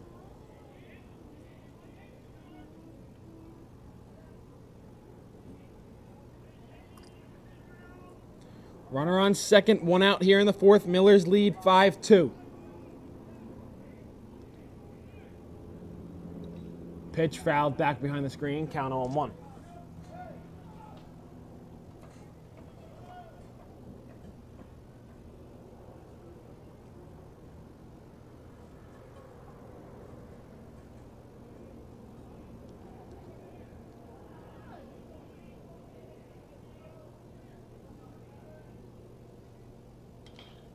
Pitch hit on the ground towards third. Stopped there by Moore. He has no play anywhere as great base running by Deli Doe was able to sneak past the Voorhees third baseman while he was on the ground.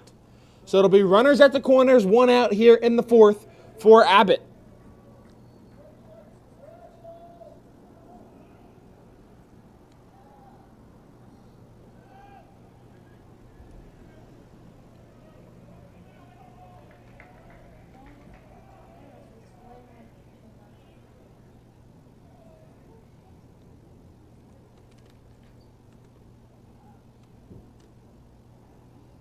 Pitch downstairs for a ball. Count 1-0.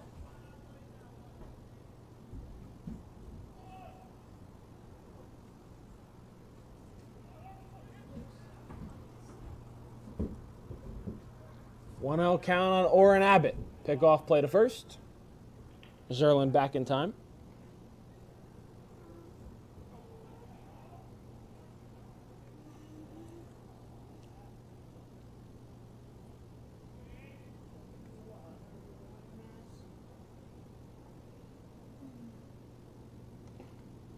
In there, called strike.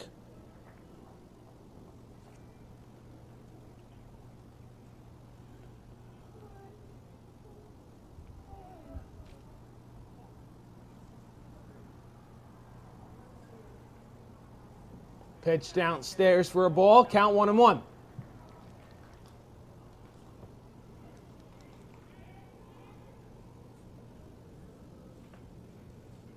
Miller's looking to tack on here. They lead 5-2 in the top of the fourth. Runners at the corners, one out here for Orrin Abbott. Started this game on the mound. There goes the runner off first. Pitch goes to the backstop, and that's going to be a run for the Millers. Zerlin didn't realize the ball went to the backstop. He stopped at second. Probably could have made it to third. But regardless, Millers still tack on. They have one now in here in the fourth.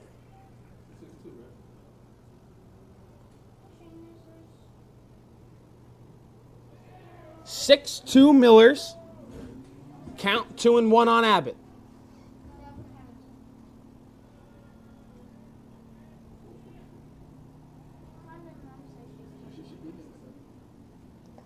Pitch outside, ball 4 to Abbott. He heads down to first. Runners at first and second.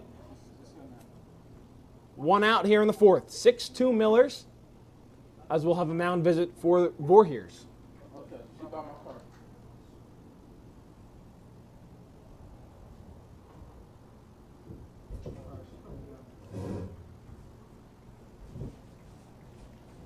Did you change?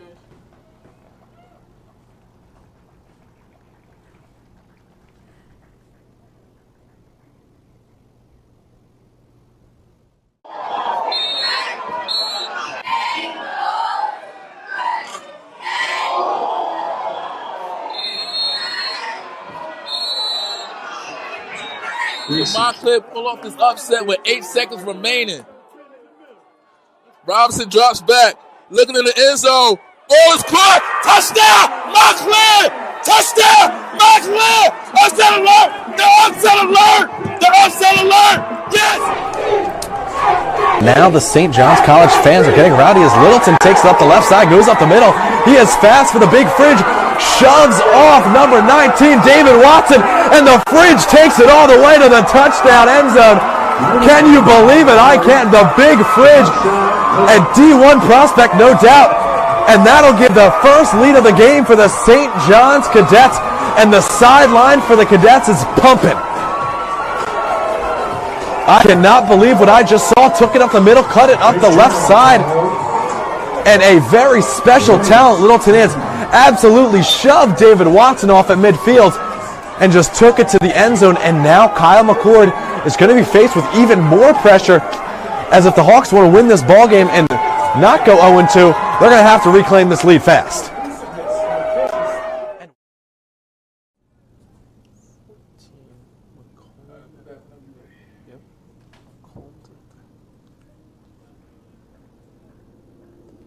So a pitching change here for Voorhees. Moore goes from third base to the mound. McComb moves from second base to third. And in to replace Conover is Martino. He's going to slide over to second base.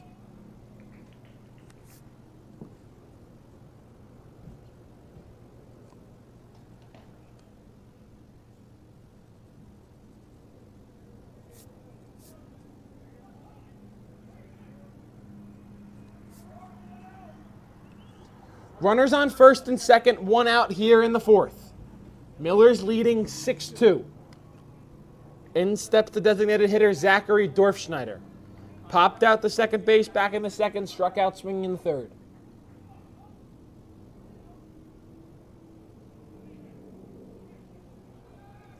Runner goes to third. Throw, not in time. It's a double steal for Zerlin and Abbott.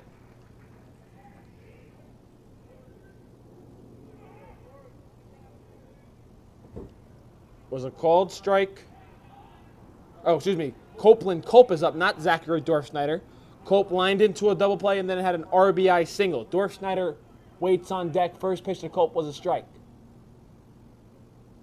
0-1 pitch outside, count even at 1-1.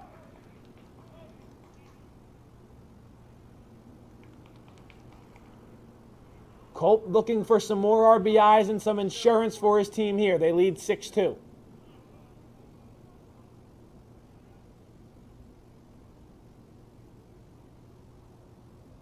Pitch hit in the air to right field. Trickling foul out of play. Count moves to 1-2.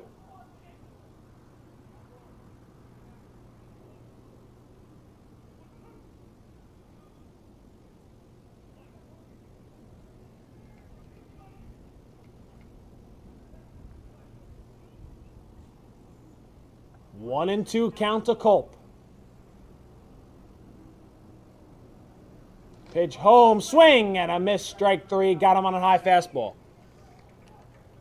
So two-way here in the fourth, and now it will be left up to Zachary Dorfschneider. Popped up to second in the second, struck out swinging in the third. Runners on second and third, 2 outs here in the fourth. Miller's lead 6-2. Pitch downstairs for a ball.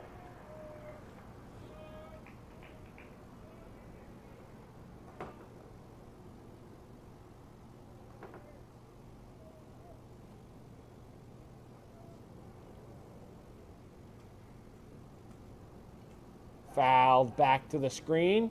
Count on 2.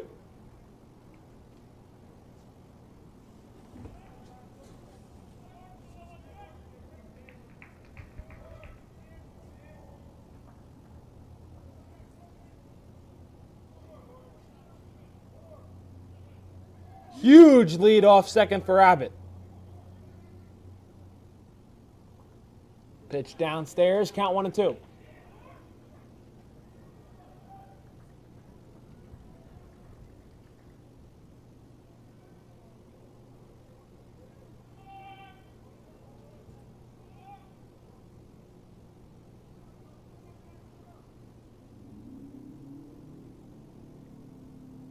One, two, cut on and missed. Excuse me, count now 2-2. 2-2 count on Dorfschneider. Huge lead off second. Swing and a miss, strike 3. Moore is able to work out of the gym with 2 straight strikeouts. We head to the home half of the 4th. Miller's lead 6-2.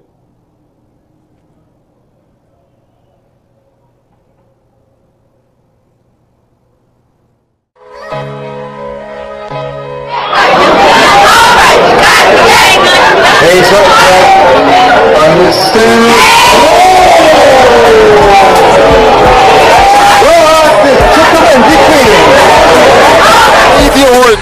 Horton dribbles into the front court to Khalil Whitney. Going to the basket on the jam.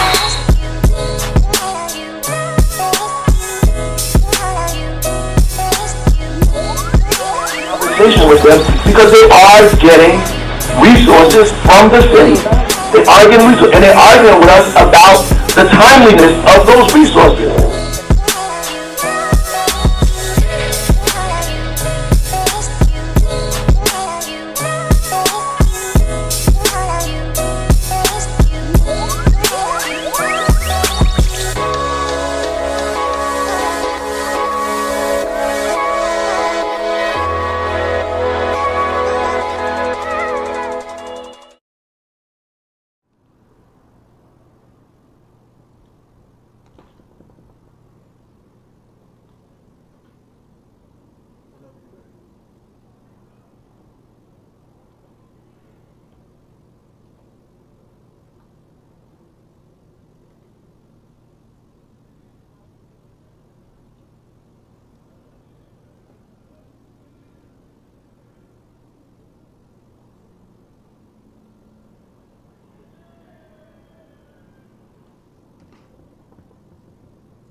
Back here at Caven Point, it is 9-1-2 in the Voorhees lineup. They trail 6-2.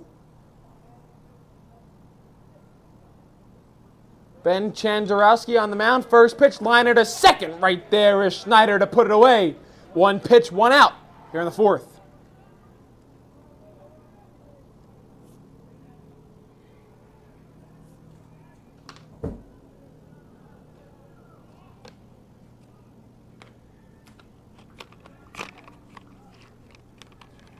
That'll bring to the top of the order. Andrade has walked twice in his 2 plate appearances, in the 1st and the 2nd. He now gets a crack at things here in the 4th. First pitch he sees as a ball.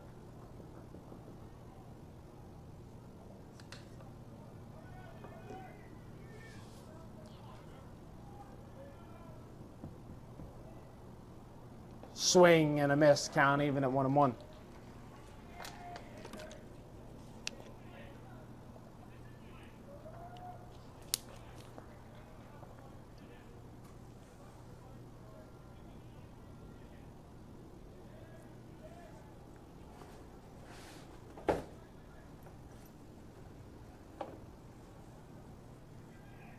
One and one.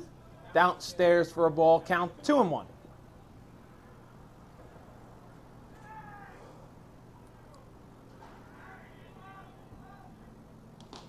And they're called strike, count even at 2-2.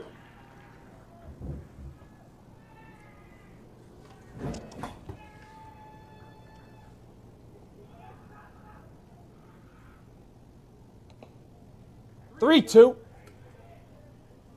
Count runs full on Andrade once again.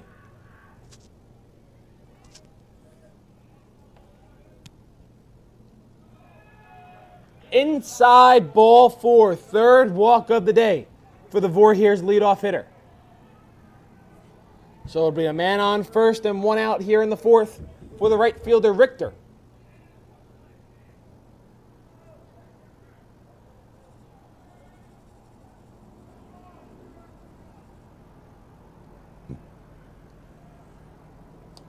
Winner of this game moves on to the Elite Eight of the North Bracket to face the Bergen Crusaders tomorrow at Skyland Stadium. First pitch to Richter is inside for a ball.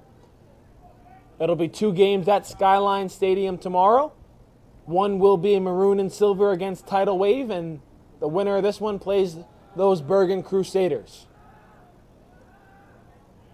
Bergen Crusaders and Tidal Wave cruised to Mercy Rule victories today, while maroon and silver had to bite their nails to advance past Ridge 6-5 in the first game of our doubleheader here at Caven Point. Pitch downstairs for a ball. Looks like we could have another good one on our hands here. The Millers lead 6-2 here in the fourth. Runner on first, one out for Voorhees. In there for a called strike.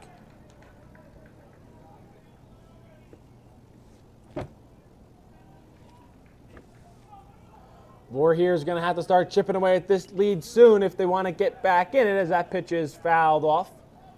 Back out of play.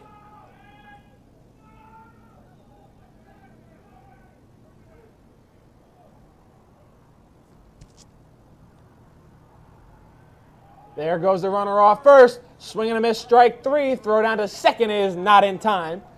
So it's a stolen base for Andrade, but there's now 2 away for the designated hitter, McGordy.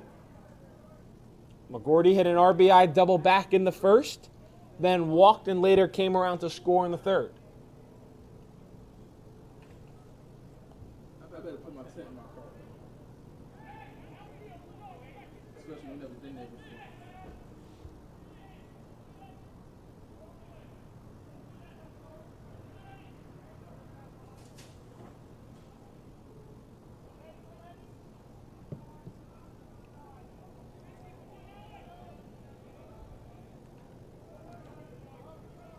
Runner on second, 2 away here in the fourth. Pitch upstairs. Count 1-0.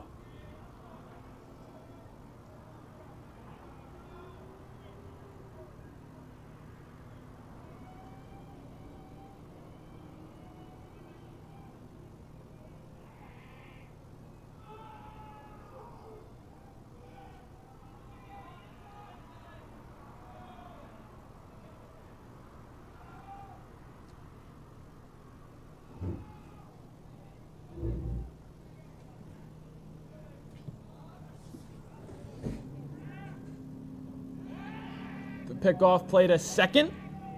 Andrade back in time.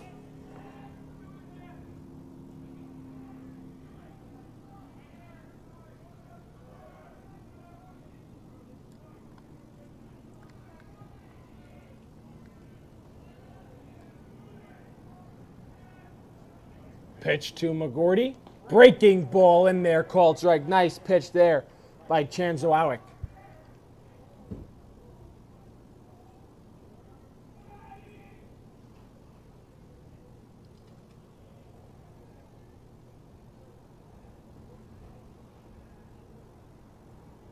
Pitch downstairs for a ball.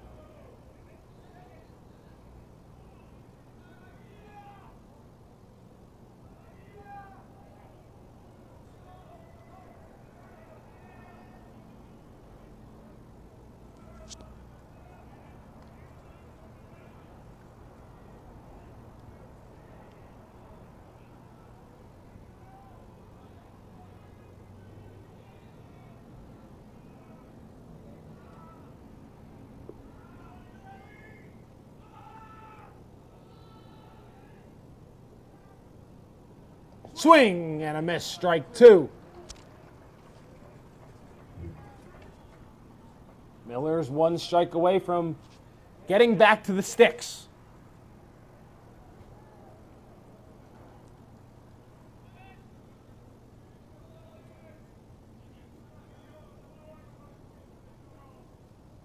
Pitch downstairs. Count now runs full, 3-2. 2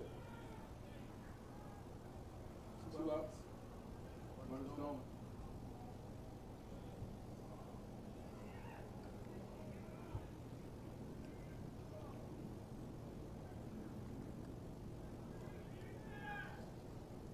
Three-two pitch on McGorty.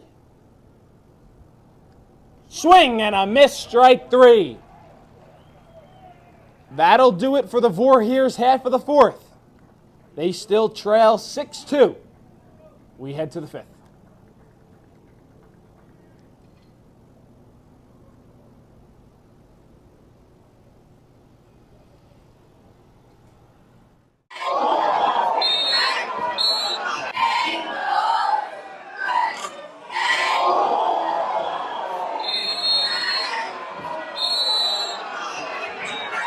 Montclair pull off this upset with 8 seconds remaining. Robinson drops back, looking in the end zone. Ball is caught. Touchdown, Montclair! Touchdown, Montclair! Upset alert! The upset alert! The upset alert! Yes! Now the St. John's College fans are getting rowdy as Littleton takes it up the left side, goes up the middle. He is fast for the big fridge, shoves off number 19, David Watson, and the fridge takes it all the way to the touchdown end zone. Can you believe it? I can't. The big fridge, a D1 prospect, no doubt. And that'll give the first lead of the game for the St. John's Cadets, and the sideline for the Cadets is pumping. I cannot believe what I just saw. Took it up the middle, cut it up the left side. And a very special talent Littleton is.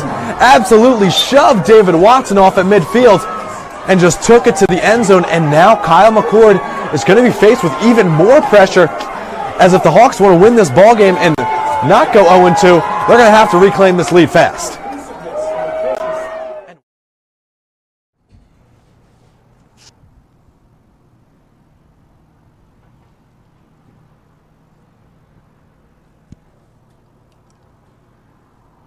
Back here at Caven Point, set for the 5th inning of play between the Millers and the Voorhees. 8-9-1 due up for the Millers. They currently lead 6-2.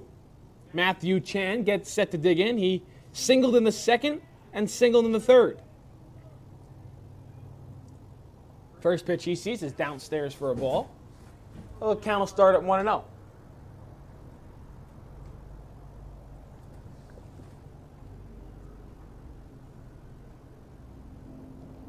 Inside for a strike, count even at 1-1.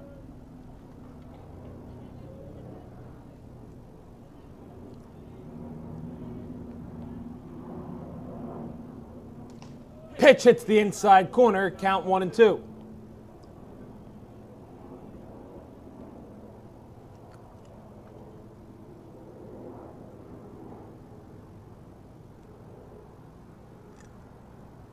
Swing and a miss, strike 3. Ball gets away from the catcher. Hustling down the line is Chan, and he's in there. So Chan reaches on a drop 3rd strike, and the leadoff man is on in the 5th for the Millers.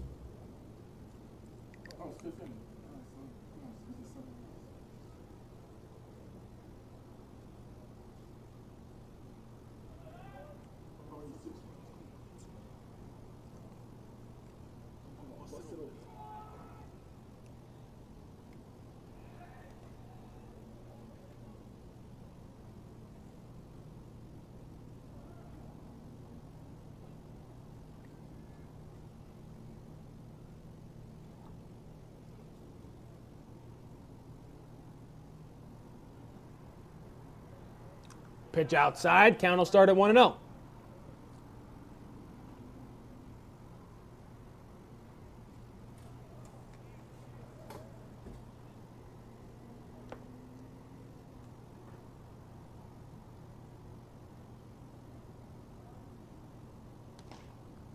Squares the bunt, pulls back, called strike on Shy Abbott. Winner of this game faces the Bergen Crusaders tomorrow at 7 p.m. at Skyland Stadium. First game at 4 p.m. will be between Maroon and Silver and Tidal Wave. Runner goes, throw down to 2nd, not in time.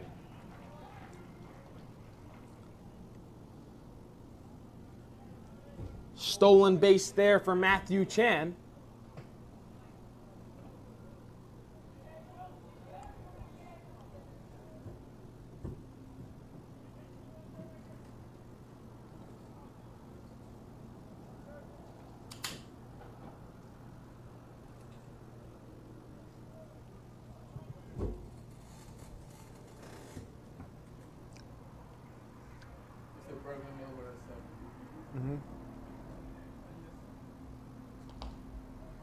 Pitch outside. Runner at second, nobody out here in the fifth. Chan reached on a drop third strike and then stole second. Millers lead 6-2 here in the fifth. The knockout round here in the Last Dance Tournament of the North Region. Pitch upstairs for a ball. Winner advances to the Elite Eight of the North Region. Loser goes home. As I just said, winner of this game will play the Bergen Crusaders tomorrow evening at Skyland Stadium in Augusta, New Jersey. Pitch outside for a ball. Good backhanded stab there by Klump. But there's 2 on and nobody out here for the Millers in the fifth. As we'll have a mound visit for Voorhees.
Meeting at the mound over, and the Millers looking to strike here in the fifth.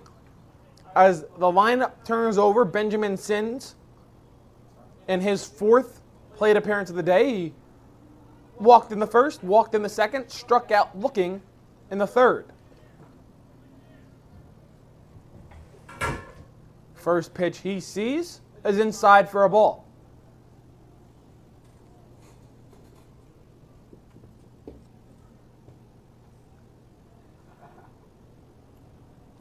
One 0 to Sins. Pitch off the outside corner for a ball. Count now 2-0.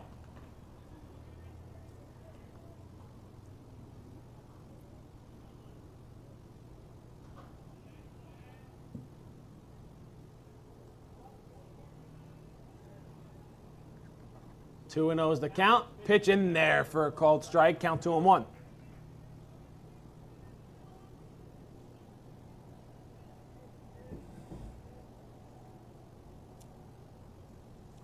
Runners on first and second, nobody out here in the fifth. Pitch in there, called strike, count even at 2-2.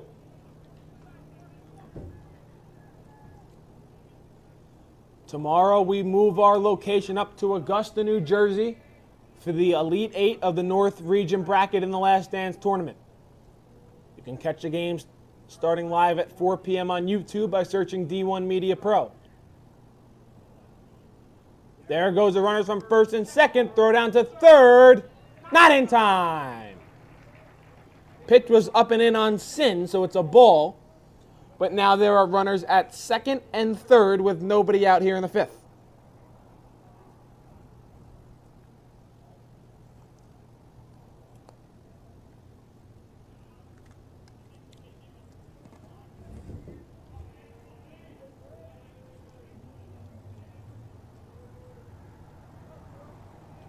Infield in for Voorhees, trying to cut down that runner at the plate with nobody out here in the fifth, already trailing 6-2. Pitch runs inside and hits Sins, so the bases are full of Millers here in the fifth.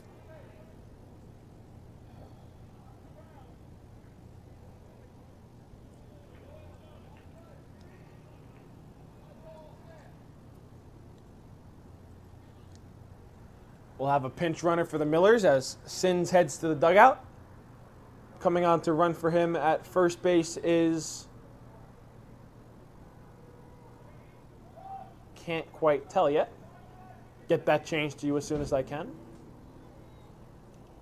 It is Ethan Axelrod who comes in to run for Sins. First pitch is upstairs to Jacob Delido. Delido was hit by a pitch in the first, struck out swinging in the second, and doubled in the fourth.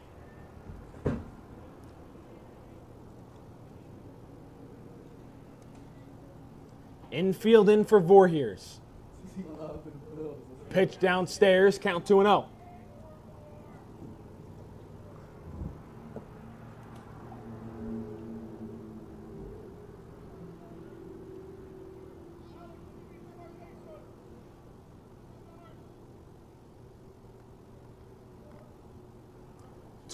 Pitch.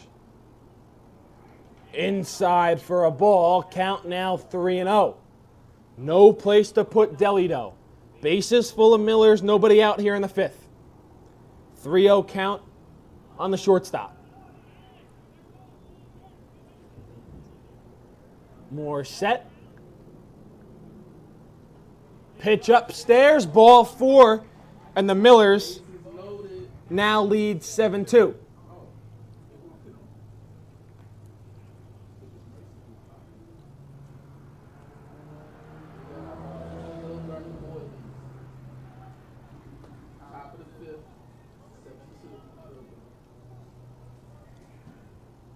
That'll bring up the now pitcher, Ben Chanarowski. Chanarowski singled in the first, singled in the second, and flew out to center in the fourth. First pitch he sees, he's cutting and fouls it back behind the screen. 3 RBI day so far for the Millers pitcher.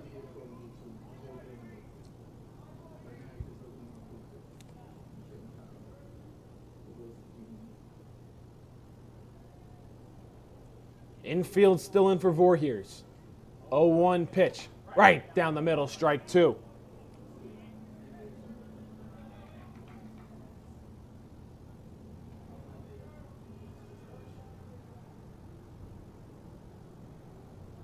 Oh, 0-2 to Chanarowski. Bases full of Millers.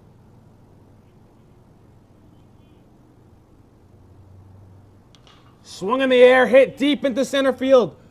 Right there to make the play will be Quartuccio. It'll be a sacrifice fly for Chanarowski as the run comes in from third. Runner moves over from second to third, and it is now 8-2 Millers.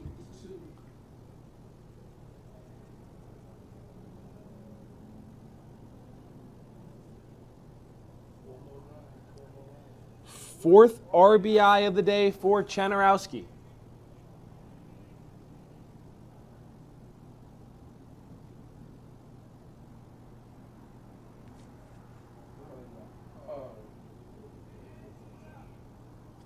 So that'll bring in the cleanup hitter, Jake Zerlin. Struck out back in the first and the second, singled in the fourth. He has runners on the corners, 1 out here in the fifth. Millers lead 8-2.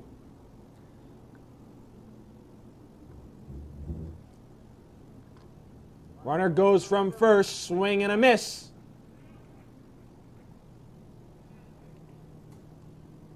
As Delido is in there without a throw, so now runners at second and third for the Millers. Infield in once again for Voorhees. No longer a double play threat on the bases.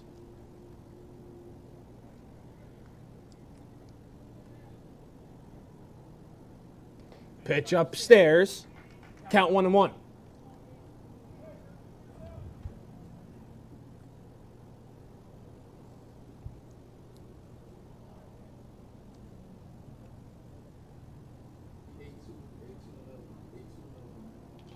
Pitch hit on the ground, foul outside third. Count moves to 1-2.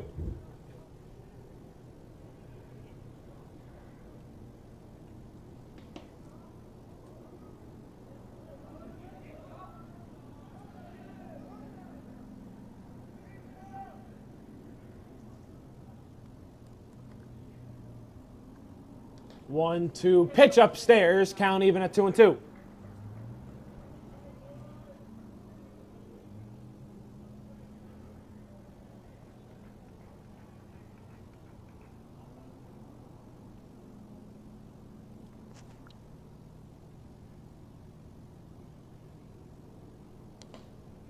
just off the outside corner. Count now runs full to 3-2. Runners at second and third, one out here in the fifth. Orrin Abbott lurks on deck.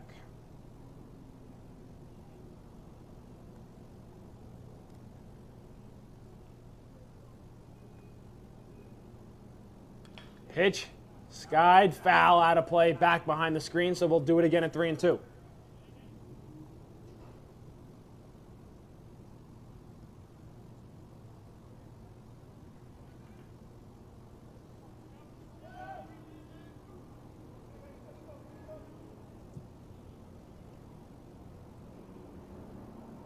Payoff pitch home, swung on and missed, strike three. Big second out there for Voorhees as they try to escape this inning without any further damage.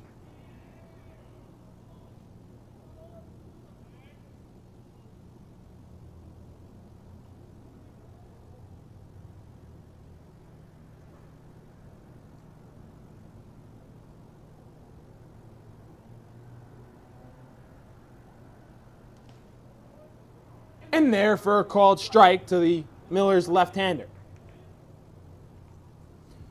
Runners on second and third, two outs here in the fifth. Millers looking for even more breathing room.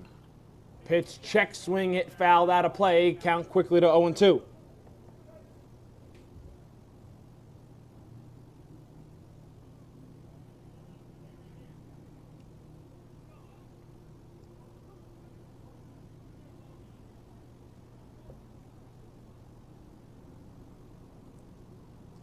Pitch inside, almost came up and hit Abbott. Count will move to 1-2.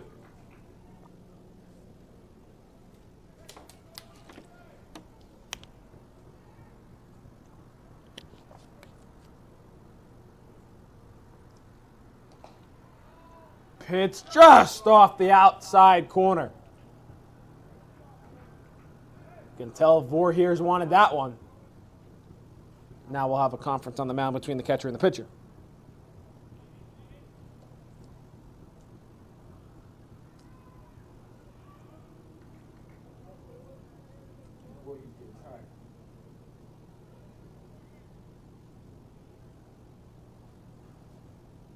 Pitch again off the outside corner. Count now runs full to 3-2.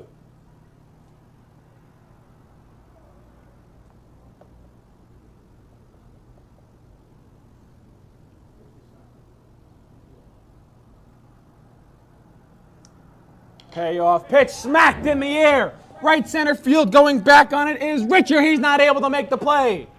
He cuts it off. That's going to easily score two. And Abbott will stop at second right there with a double.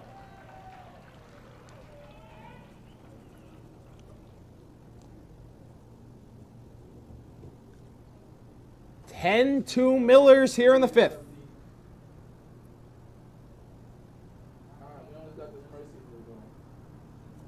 We've seen some very well hit balls throughout this tournament, especially here today. Copeland Cup now digs in. He's looking for another RBI to his ledger, hitting a double play in the first, singled, an RBI single in the third, and struck out in the fourth. Pickoff play to second, not in time. Almost had Abbott napping off second.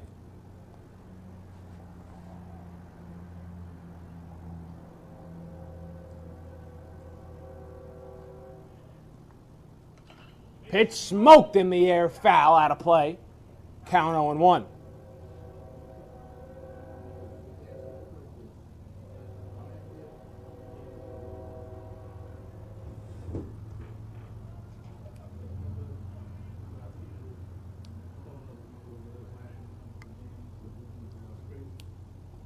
Pitch downstairs, count 1-1.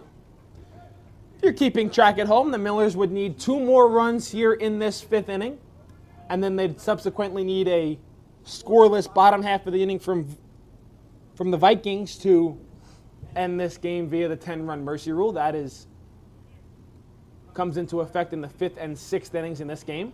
Pitch outside, count 2-1.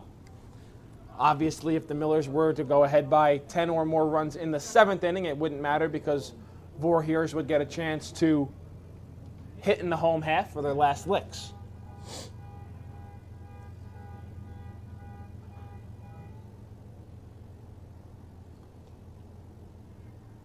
2-1 count. Ball roped foul once again, so the count even at 2-2.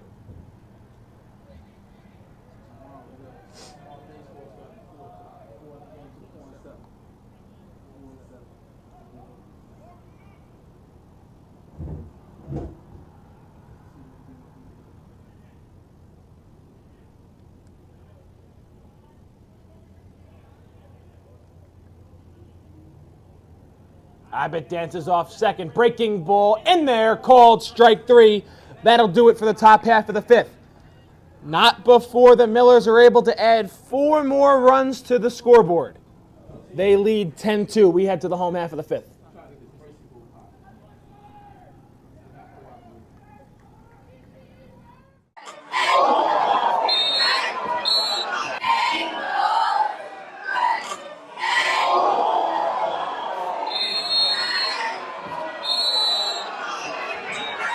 Montclair pull off this upset with 8 seconds remaining. Robinson drops back, looking in the end zone. Ball is caught. Touchdown, Montclair! Touchdown, Montclair! Upset alert! The upset alert! The upset alert! Yes! Now the St. John's College fans are getting rowdy as Littleton takes it up the left side, goes up the middle. He is fast for the big fridge, shoves off number 19, David Watson, and the fridge takes it all the way to the touchdown end zone. Can you believe it? I can't. The big fridge, a D1 prospect, no doubt. And that'll give the first lead of the game for the St. John's Cadets, and the sideline for the Cadets is pumping. I cannot believe what I just saw. Took it up the middle, cut it up the left side. And a very special talent Littleton is. Absolutely shoved David Watson off at midfield and just took it to the end zone. And now Kyle McCord is going to be faced with even more pressure, as if the Hawks want to win this ball game and not go 0-2, they're going to have to reclaim this lead fast.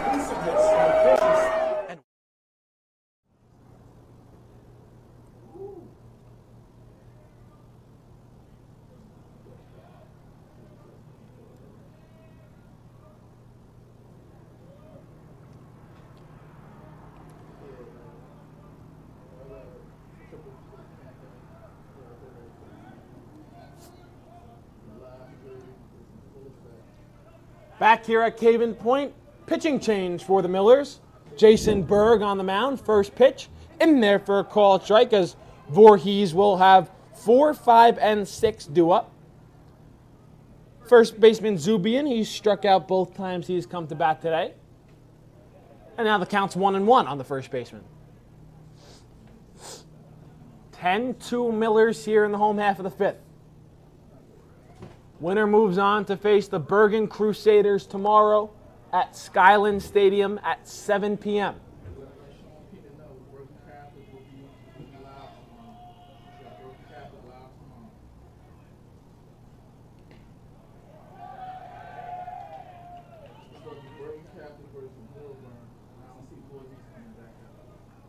First game of tomorrow's doubleheader will be Maroon and Silver against Tidal Wave.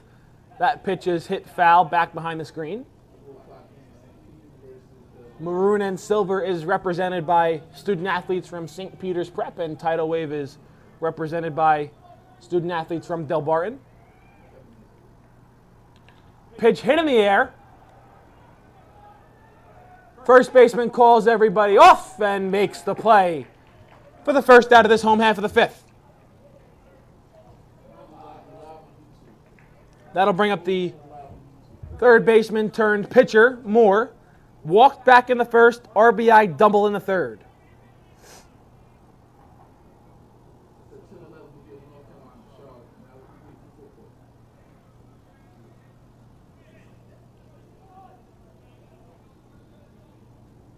First pitch hit in the air.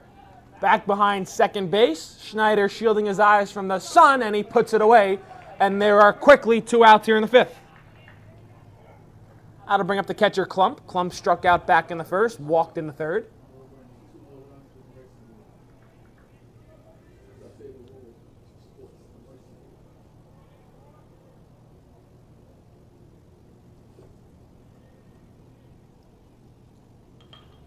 That ball is hit in the air, foul.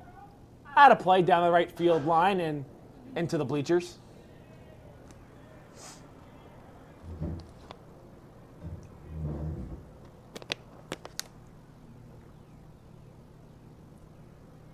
Oh, 1 pitch, breaking ball, stays upstairs.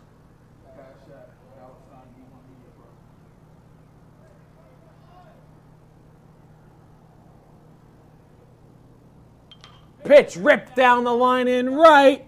What a leaping play! What a play, what a play. Alexander Wilson out there in right for the final out of this 5th inning. It's a 1-2-3 5th for Voorhees. Miller's coming to bat.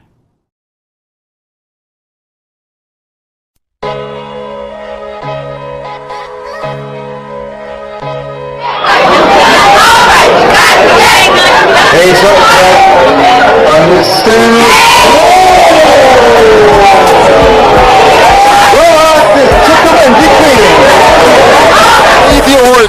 Horton dribbles into the front court to Khalil Whitney. Going to the basket on the jam.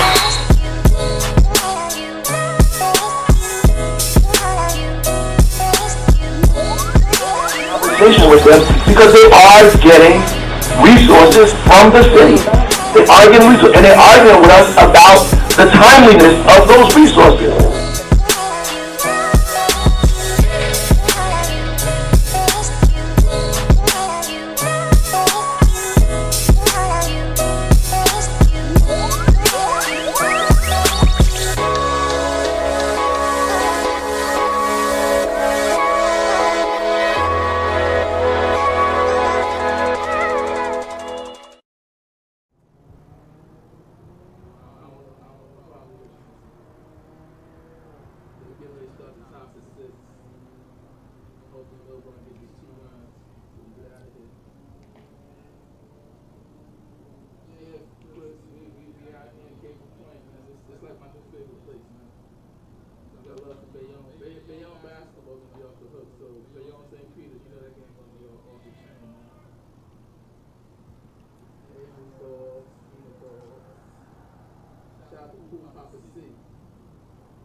Back here for the top of the 6th, designated hitter Zachary Dorfschneider will get things started.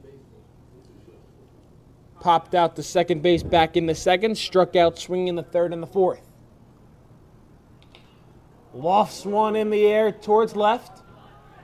Coming in on it is the left fielder Saras, and he's able to make the play for the first out of the inning.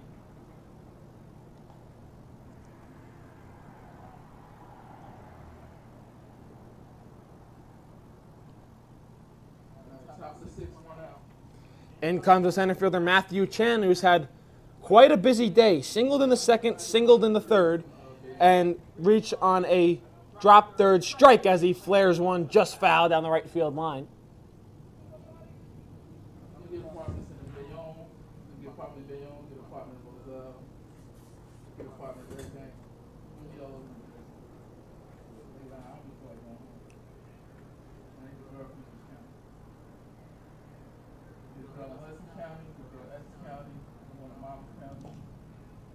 Pitch outside. Count 1-1.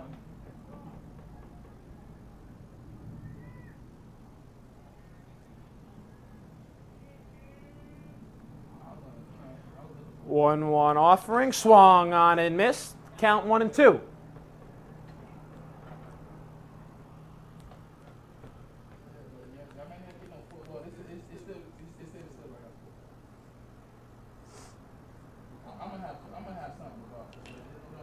Pitch fouled out of play. We'll do it again at 1-2.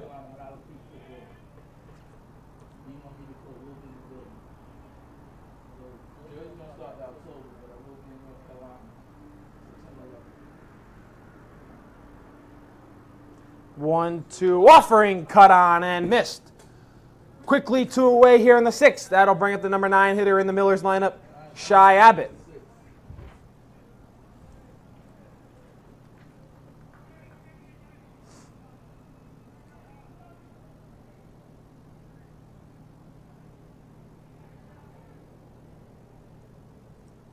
First pitch laced in the air to center field. Back on it is Guartuccio. He's able to make the play. A very quick 1, 2, 3, 6th inning for Voorhees. We head to the home half. They need some runs to get back in this one. The Millers lead 10-2.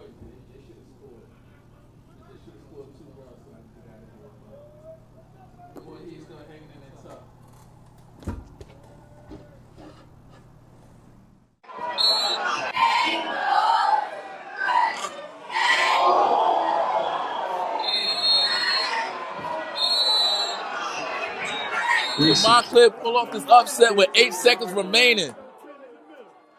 Robinson drops back, looking in the end zone. Ball is caught. Touchdown, Montclair! Touchdown, Montclair! Upset alert! The upset alert! The upset alert! Yes! Now the St. John's College fans are getting rowdy as Littleton takes it up the left side, goes up the middle. He is fast for the big fridge, shoves off number 19, David Watson, and the fridge takes it all the way to the touchdown end zone. Can you believe it? I can't. The big fridge, and D1 prospect, no doubt. And that'll give the first lead of the game for the St. John's Cadets, and the sideline for the Cadets is pumping. I cannot believe what I just saw. Took it up the middle, cut it up the left side. And a very special talent Littleton is.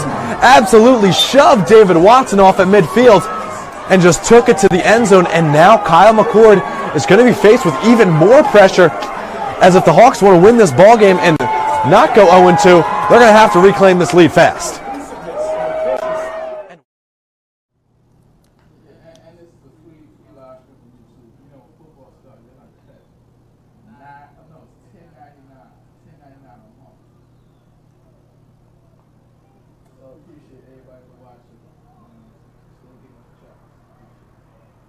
Back here for the home half of the 6th inning. The Millers are in control. They lead 10-2 here in the 6th. Just Millers did not score for the first time all game in that 6th inning. They had previously scored at least 1 run in every other inning. First pitch in there for a called strike from Jason Berg. Berg in his 2nd inning of action.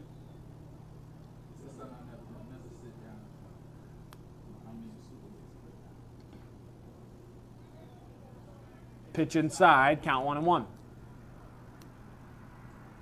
Things hold the way they are for the next inning and a half.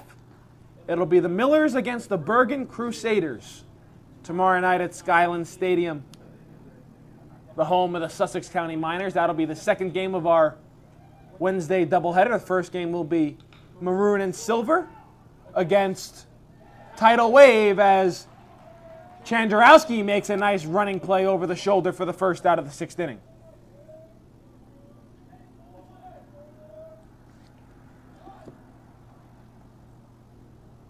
That'll bring up the center fielder, Guartuccio, who's made a couple nice plays right in front of us this afternoon. He walked in the 2nd and grounded out to second base in the 3rd. First pitch he sees is outside for a ball.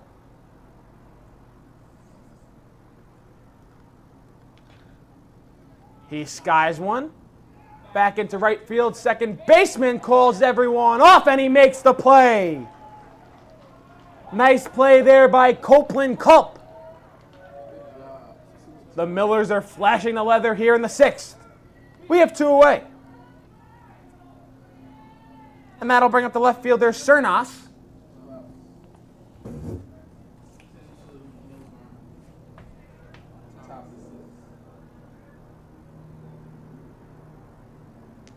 First pitch upstairs for a ball, count 1-0.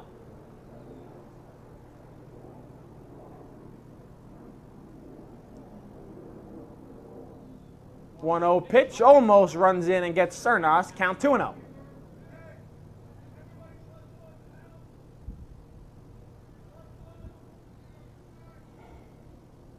Swing and a miss.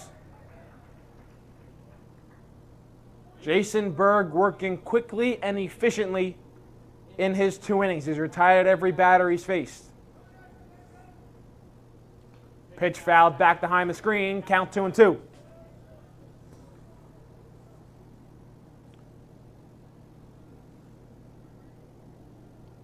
Berg looking for the first strikeout of his afternoon.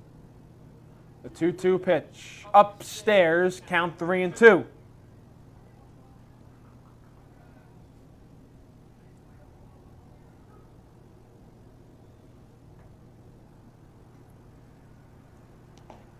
In there, called strike 3. Jason Berg with a business-like attitude here in the 5th and the 6th. We head to the 7th. Millers lead 10.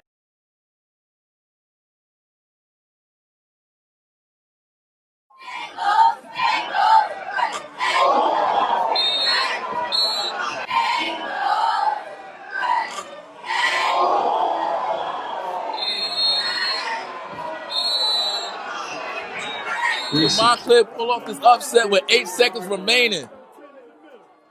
Robinson drops back, looking in the end zone. Ball is caught. Touchdown, Montclair! Touchdown, Montclair! Upset alert! The upset alert! The upset alert! Yes! Now the St. John's College fans are getting rowdy as Littleton takes it up the left side, goes up the middle. He is fast for the big fridge, shoves off number 19, David Watson, and the fridge takes it all the way to the touchdown end zone. Can you believe it? I can't. The big fridge, a D1 prospect, no doubt. And that'll give the first lead of the game for the St. John's Cadets, and the sideline for the Cadets is pumping. I cannot believe what I just saw. Took it up the middle, cut it up the left side. And a very special talent Littleton is. Absolutely shoved David Watson off at midfield and just took it to the end zone. And now Kyle McCord is going to be faced with even more pressure, as if the Hawks want to win this ball game and not go 0-2, they're going to have to reclaim this lead fast.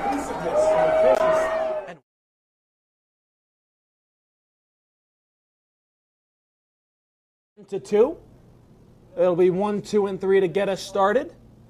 And the first pitch is outside to Benjamin Sins. Sins has walked twice, struck out, and was hit by a pitch in his 4 plate appearances. First pitch is downstairs.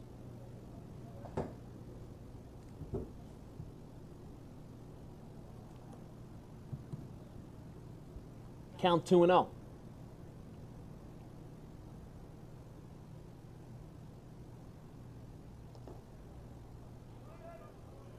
3-0 count on the Millers leadoff hitter.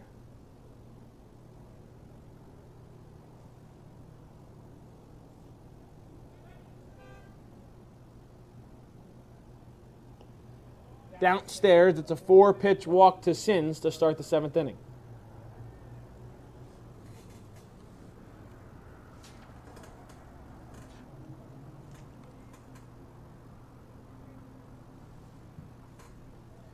In steps shortstop Jacob Delido.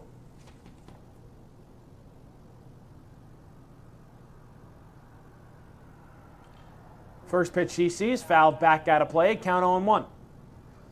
Nobody out here in the top of the 7th. Millers lead Voorhees 10-2. Winner advances to play the Bergen Crusaders tomorrow evening at Skyland Stadium in the second game of our doubleheader, which also features Maroon and Silver and Tidal Wave. Pitch downstairs, count even at 1-1. For those not familiar, Maroon and Silver is comprised of student athletes from St. Peter's Prep, while Tidal Wave are students from Del Barton. Bergen Crusaders, obviously, from Bergen Catholic, and the Millers here are from Millburn High School. Runner goes from second. Throw goes to the backstop.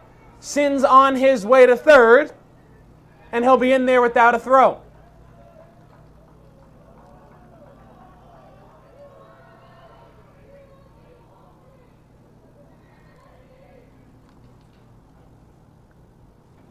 So it's a stolen base and an advance on a wild pitch for Sins, as the Millers have a runner at third and nobody out here in the 7th.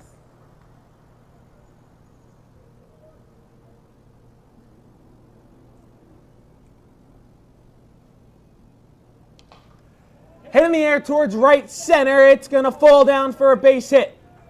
Sins had a hold up to make sure it got down. He'll score. It's an RBI single for Delido. and it's now 11-2 Millers.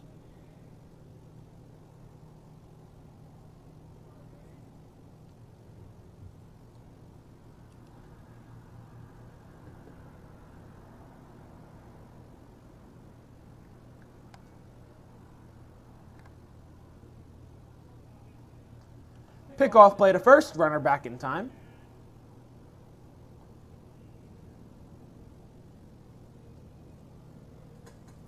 One on, no out here in the 7th. Voorhees trying to stop the bleeding. They trail 11-2. Ball hit in the air towards center field. Quartuccio settles under it. He makes the play. A bluff to first base to try to get Delido. But there's one out here in the 7th.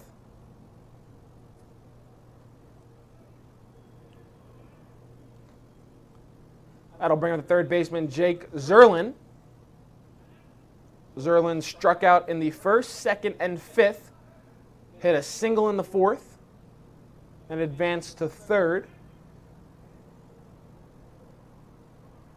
Looking to end his afternoon on a bright spot here in the 7th. First pitch is outside for a ball, count 1-0.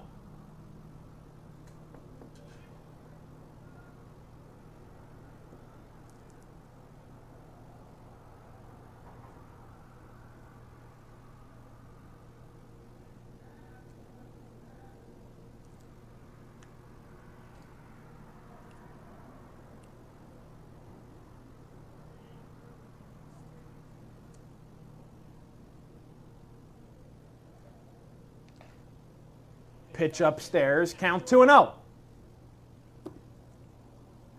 We thank you for joining us here all day long on the YouTube page at D1 Media Pro. My name is Kevin Connolly. Outstanding camera work as always by Mustafa Hooten. Pitch in there for a called strike, count 2-1.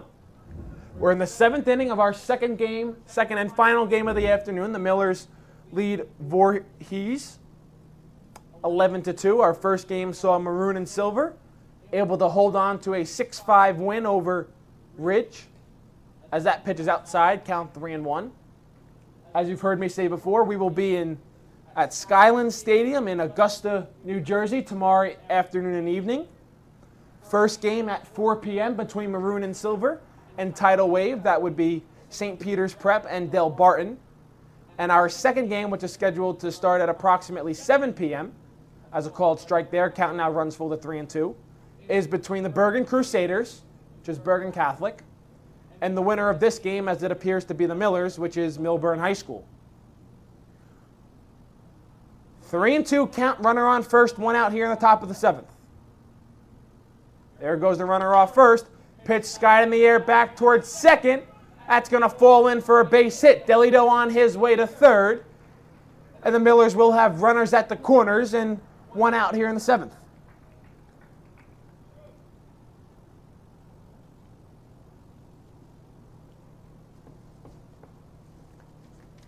We're wrapping up the round of 16 here in the Last Dance tournament. This is the North Bracket, a 222-team tournament founded by St. Joseph's Metuchen head baseball coach and athletic director Mike Murray. 222 teams split between the North and the South, as first pitch is outside for a ball. There was pool plays across the state, and we are now down to 16 teams in the North and South regions. We'll be down to 8 teams in both regions for tomorrow's Elite 8 games. Pitch upstairs for a ball, count 2-0.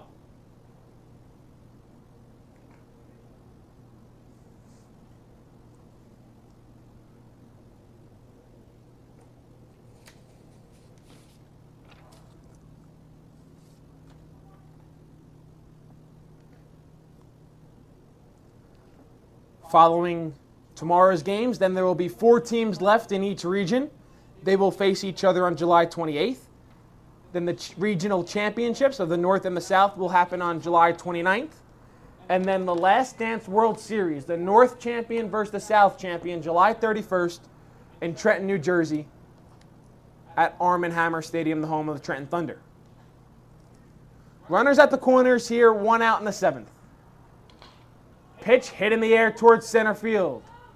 Quartuccio gets called off by his left fielder, and he can't make the play. 1 run in. Runners headed to second and third. And the Millers now lead 10-2, or 12-2, excuse me. Mercy rule not in effect because Voorhees is the home team, so they'll still have to get their last licks in the bottom half.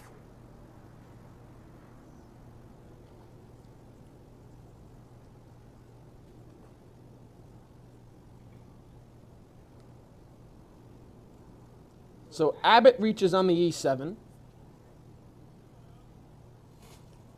And that'll bring up Copeland Culp.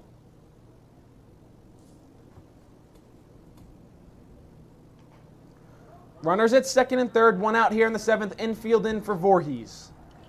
Pitch fouled back to the screen, count 0-1.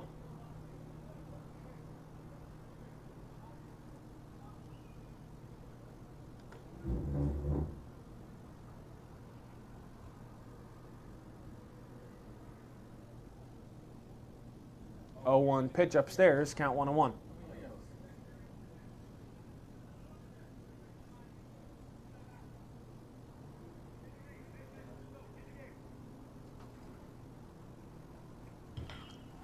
Pitch flared back behind second base, infield in, so it's going to be a tough play. Quartuccio coming on, he dives, he can't make the play. Throw's going to come into home, runner is safe. So it's now 13-2 Millers.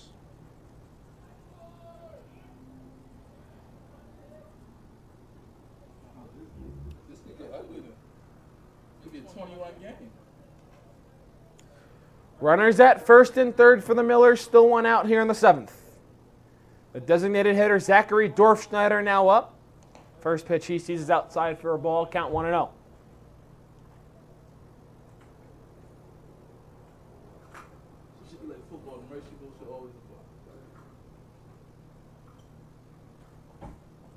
Pitch downstairs for a ball, count 2-0.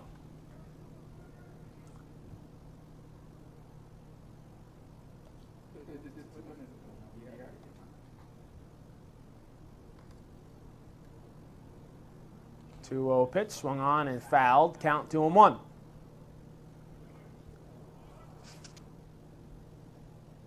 So after tomorrow, what's happening? Winners of tomorrow advance to the Final Four in each region on July 28th. That ball is hit into left field. Will it stay fair? Yes, it will. 1 run in. Second runner will stay at third. It's an RBI double for Zachary Dorfschneider. And the Millers keep pouring it on here in the 7th. It's 14-2.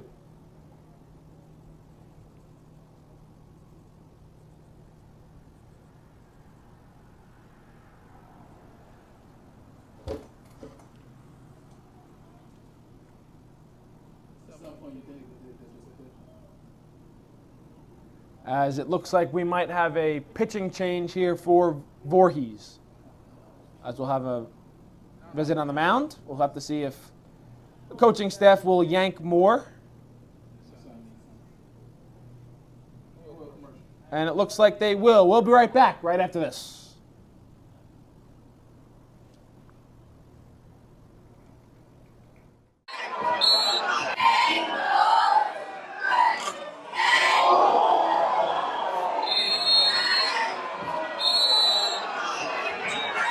Montclair pull off this upset with 8 seconds remaining.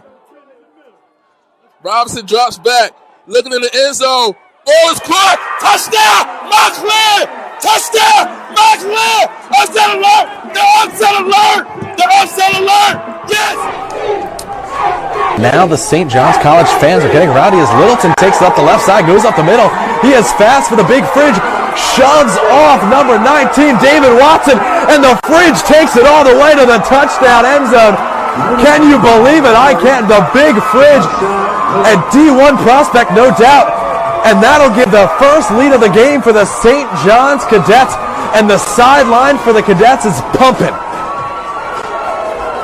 I cannot believe what I just saw. Took it up the middle, cut it up the left side. And a very special talent Littleton is. Absolutely shoved David Watson off at midfield. and just took it to the end zone. And now Kyle McCord is going to be faced with even more pressure, as if the Hawks want to win this ball game and not go 0-2, they're going to have to reclaim this lead fast.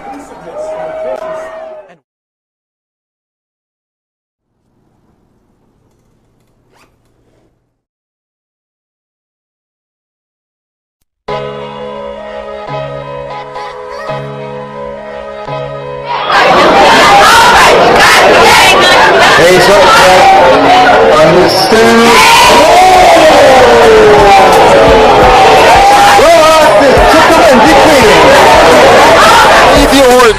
Horton dribbles into the front court to Khalil Whitney. Going to the basket and the jam.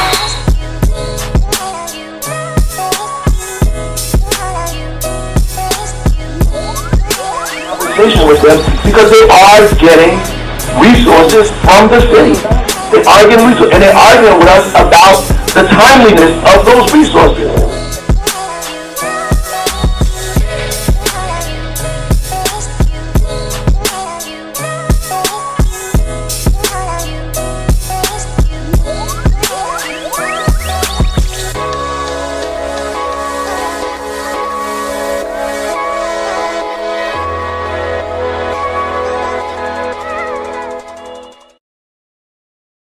Back here at Caven Point, Ponzo on the mound for Voorhees. First pitch he throws is in there for a called strike. Have runners at second and third. It's 14-2 Millers here in the top of the seventh.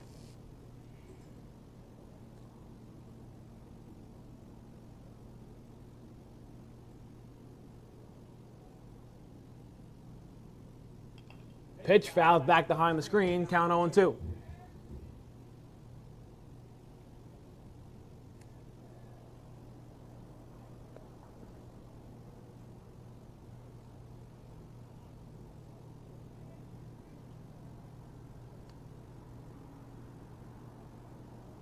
Oh, 2 count on Chan. Pitch upstairs, count 1-2.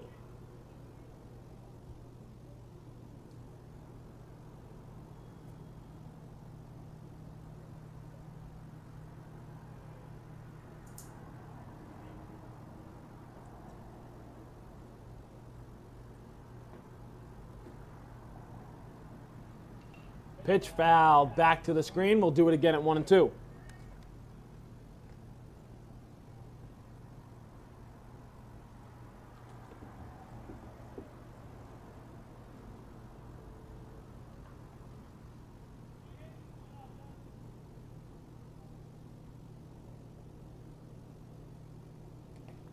Pitch inside, count back to even at 2-2.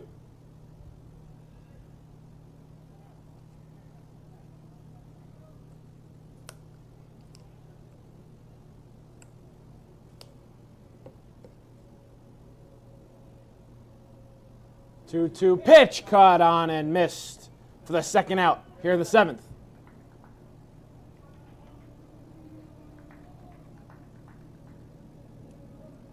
Runners at second and third. It's 14-2 Millers here in the seventh, 2 away. Voorhees needs a miracle in the bottom half, but they still got to work out of a jam here. Runners at second and third in the seventh. Pitch hit on the ground towards first. Zubin right there. He steps on the bag to mercifully end the top half of the seventh inning. We head to the home half. Voorhees is a lot of things to go right to get back in this one. They trail 14-2.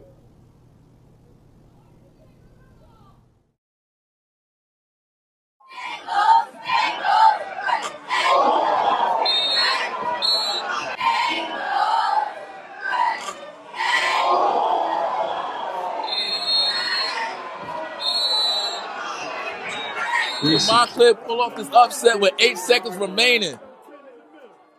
Robinson drops back, looking in the end zone. Ball is caught. Touchdown, Montclair! Touchdown, Montclair! Upset alert! The upset alert! The upset alert! Yes! Now the St. John's College fans are getting rowdy as Littleton takes it up the left side, goes up the middle. He is fast for the big fridge, shoves off number 19, David Watson, and the fridge takes it all the way to the touchdown end zone. Can you believe it? I can't. The big fridge and D1 prospect, no doubt. And that'll give the first lead of the game for the St. John's Cadets. And the sideline for the Cadets is pumping. I cannot believe what I just saw. Took it up the middle, cut it up the left side.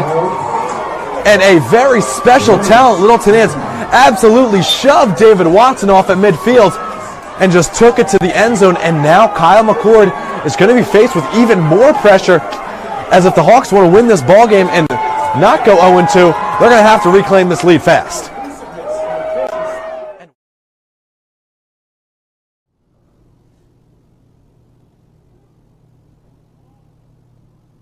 Oh, damn, this is going to be a 3-0 game. This sucks. No, we need to join the NJSIAA and we got to do something about the pace of play.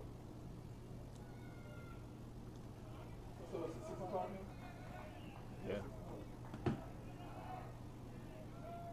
Back here at Caven Point for the home half of the 7th inning. Miller's looking to advance to the Sweet 16 of the North Bracket. First pitch is laced into center field. That's going to be a base hit. New pitcher into the game for the Millers is Drew Oppenheim. First pitch he sees gets roped back around right at him into center field. So it's a leadoff hit for the leadoff man, Andrade.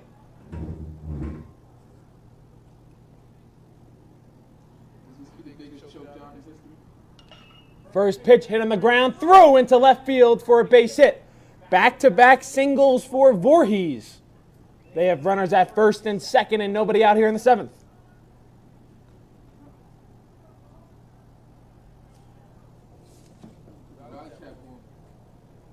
In comes a designated hitter, McGordy. He's had a very good afternoon for the Vikings.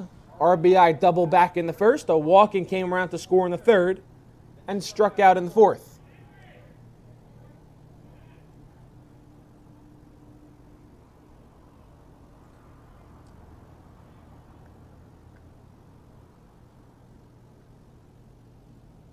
Pitch inside, and I think it got McGordy. It did.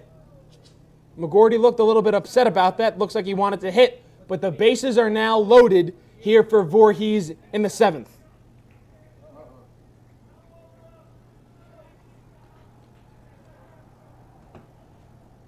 (14-2) Millers. They need 3 outs to advance to the Sweet 16 of the North Bracket. First pitch in there for a called strike. Drew Oppenheim getting a rude welcome here in the 7th. Back-to-back signals and a hit by pitch to start off his inning as that breaking ball stays outside. Count 1-1.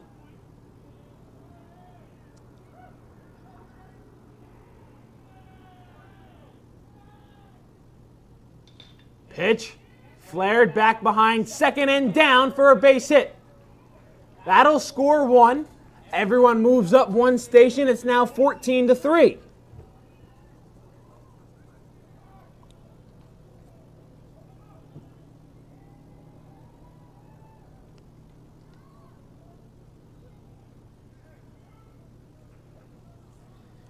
In comes Moore. He's walked, RBI double, and popped out to second base.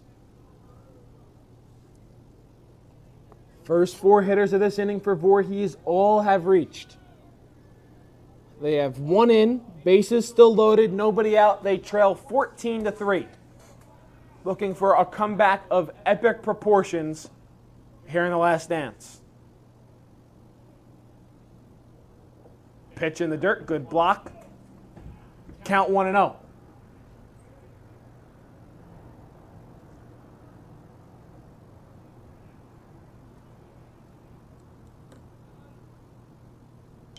Pitch smacked into left center field. That's going to get down and roll all the way to the wall. 1 run is in. 2 runs are in. 3rd run coming home. Moore on his way to 3rd. He's in there with a stand-up bases clearing triple.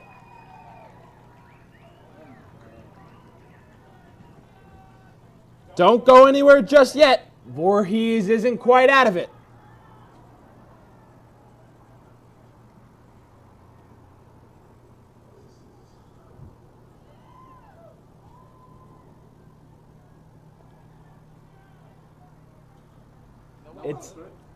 It's now 14-6 Millers. Nobody out, runner on third. Ball grounded at home plate, foul. So the count's 0-1. Miller started this inning up 14-2. The first 5 have reached. The first 4 already in. Moore at third. Clump up. He struck out, walked, and lined out to right. Pitch in the dirt. Here comes the runner for the plate. Flip to home is not in time. 5 runs in here in the 7th for Voorhees. Now nobody on base.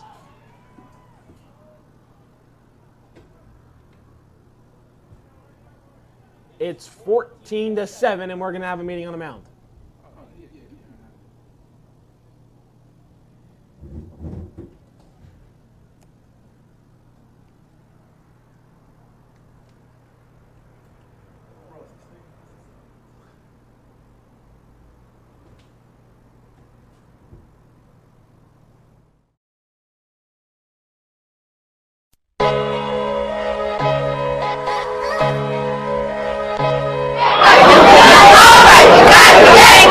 Face up, understood.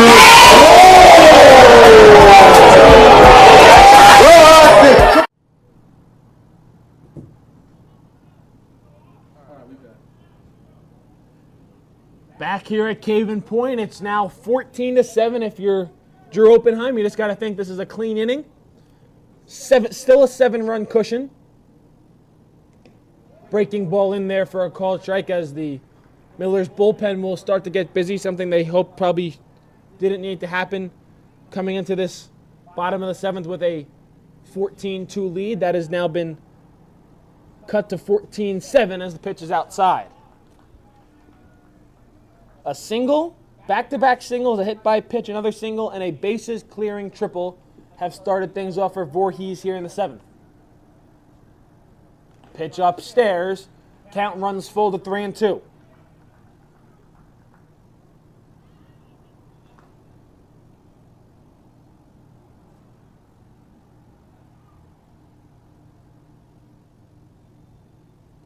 Pitch outside, and the 6th straight man is going to reach for Voorhees.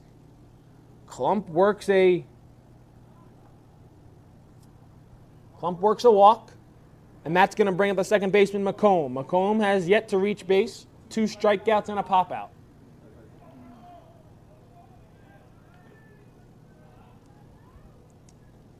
(14-7) Millers. First 6 have reached for Voorhees here in the 7th. That pitch is upstairs for a ball.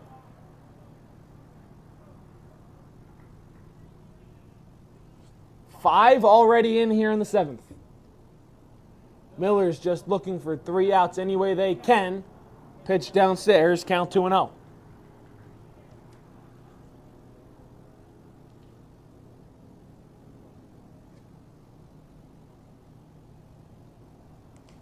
And there, called strike, 2-1.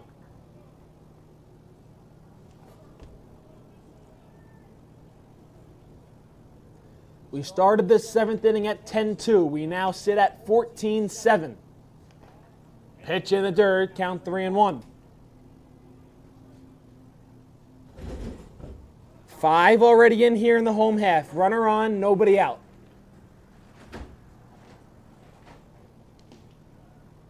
Pitch inside, back-to-back walks now, and runners are at first and second. Still nobody out for the Millers.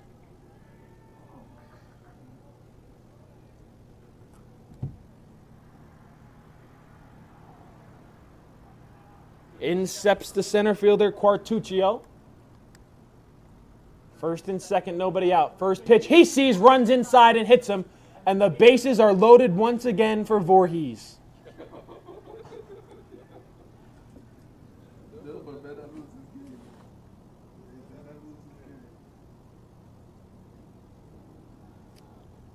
And that's going to do it for Oppenheim. Oppenheim can't record an out in the 7th. 5 runs are already in. He's just walked 2 and hit 1 to load the bases once again. Oppenheim off. We'll be right back after this pitching change.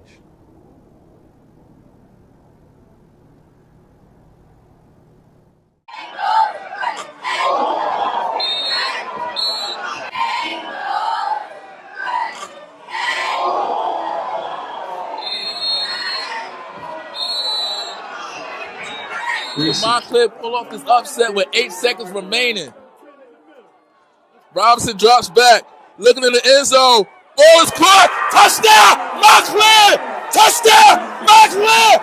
Upset alert! The upset alert! The upset alert! Yes! Now the St. John's College fans are getting rowdy as Littleton takes it up the left side, goes up the middle.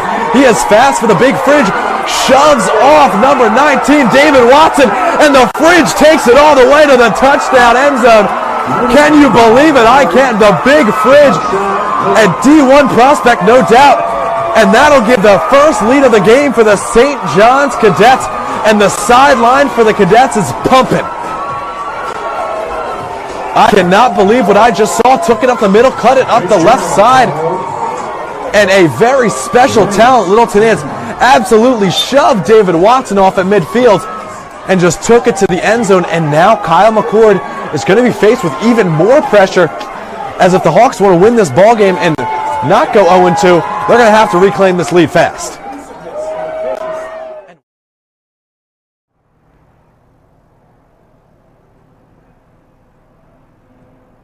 We're back. Back here at Cave-In Point, and depending who you root for, we might be in the midst of one of the best comebacks and worst collapses we've ever seen in a high school baseball game. Coming into the home half of the seventh, the Millers led 14-2. It's now 14-7, bases loaded, still no outs. Drew Oppenheim allowed 5 runs, then basically walked the bases loaded, and has been yanked for Luke Goldenberg. Goldenberg's first pitch hit in the air, back behind shortstop, and there's the first out of the 7th inning. Henry Jacobs with a nice snag out there in left field. So there's one away. Voorhees has hit around here in the 7th. That'll bring up the top of the lineup in Andrade. He singled and came around to score earlier in this inning, and he's walked 3 other times in this game. Pitch low for a ball. Infield back all around the infield for the Millers. They'll trade an out for a run here. They still lead 14-7. Pitch outside, count 2-0.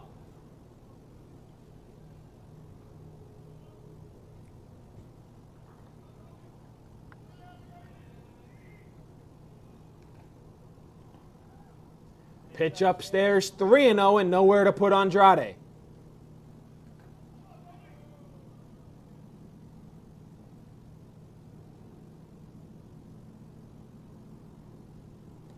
Upstairs, a 4-pitch walk to Andrade, and it's 14-8. Bases still loaded with 1 out here in the 7th.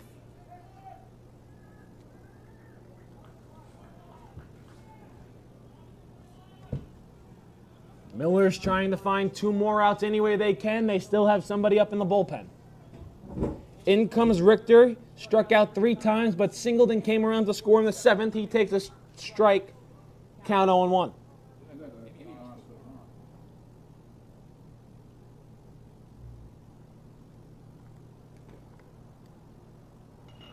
Breaking ball hit into right field and down for a base hit. 1 run is in, and that's all Voorhees will get. So it's now 14-9, and the stations keep on moving for the Vikings.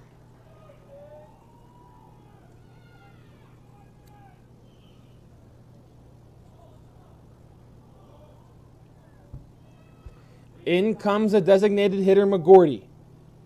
A double in the 1st, a walk in the 3rd, a strikeout in the 4th, a hit by pitch in the 7th. Laces 1 foul out of play behind the first base dugout. Count 0-1. It's hard to believe I'm saying this, but the tying run is on deck for Voorhees. Time is called. We started this inning at 14-2. It's now 14-9. Bases loaded, 1 out. Breaking ball in the dirt. That's going to score a run for Voorhees. It's now 14-10. Runners at second and third. Still 1 out. This would be the biggest collapse in high school.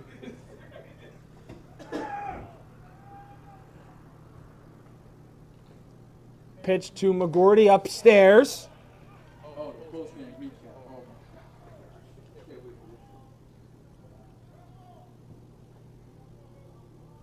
my. Infield still back for the Millers. They'll trade a run for an out.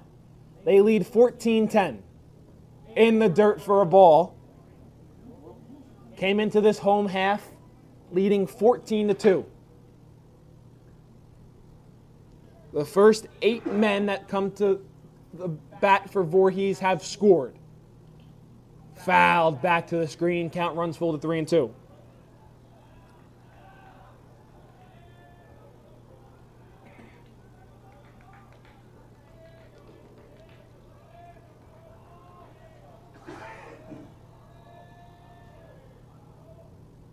And the pitch swung on and through for a base hit. 1 run is in. Other run will hold up at third. McGordy is on with a single. And the tying run is coming to the plate for Voorhees.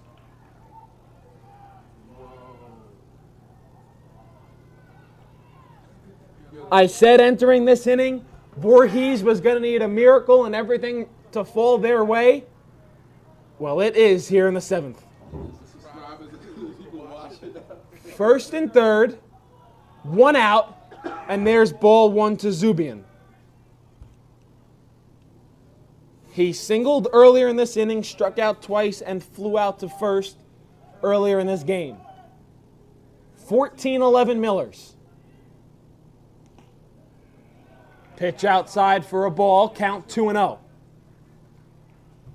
And even a stranger sentence I didn't think I'd ever say coming into this half inning. The winning run is on deck for Voorhees. Pitch inside, count 3-0.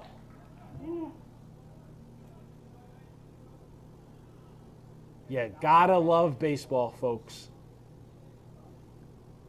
3-0 pitch.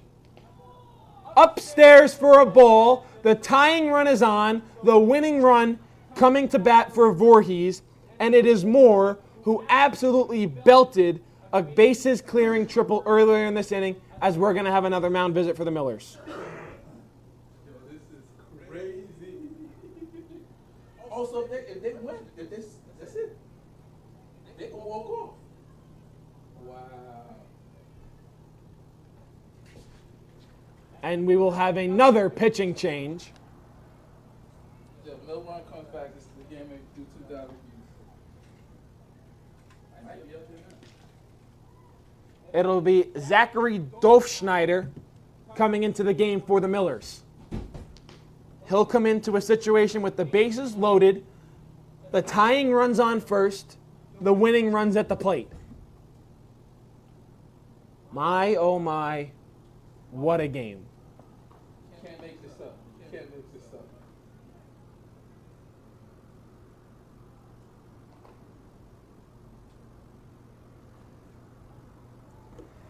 Did you ever think at 14-2 we'd be sitting here at 14-11, still 1 out, and the bases still loaded here in the 7th? Good thing the Millers were able to tack on to that top half of the 7th, or this game would be over. Ready to resume play.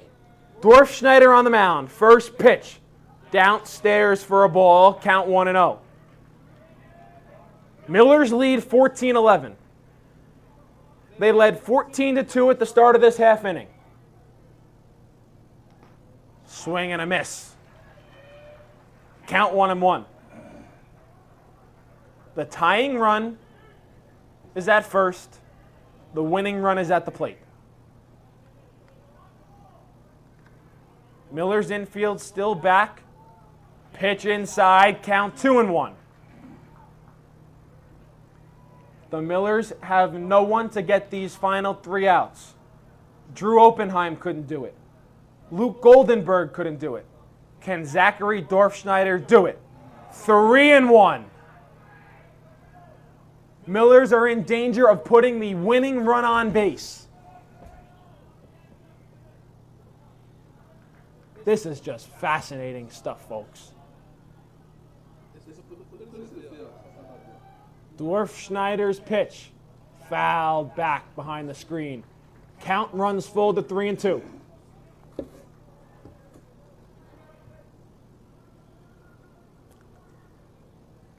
Bases full of Vikings. Millers lead 14-11.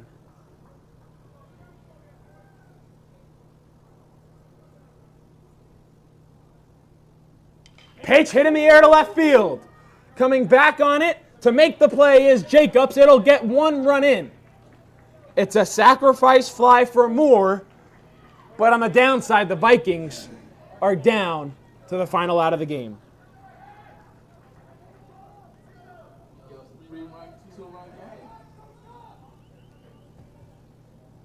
Yo, we went from 30-something viewers to 53. 55. Runners still at first and second. Runners didn't advance. 2 outs here in the 7th. It's 14-12 Millers. First pitch in there for a called strike.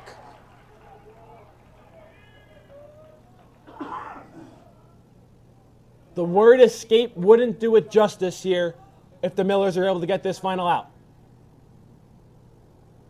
Hit in the air towards second. Flip to set. No flip. He's going to take it himself, and that will do it.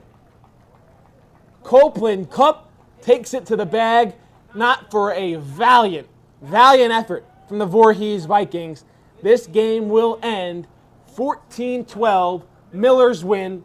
They advance to the Elite Eight of the North Bracket to face the Bergen Crusaders tomorrow evening at Skyland Stadium. My, what a game.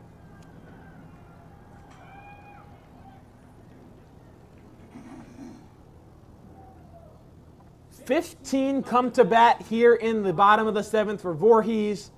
They're unable to erase their 12-run deficit. They did the best they could, but ultimately come up just short against the Millers.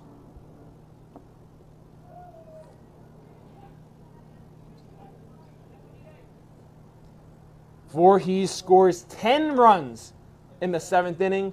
They fall to the Millers 14-10.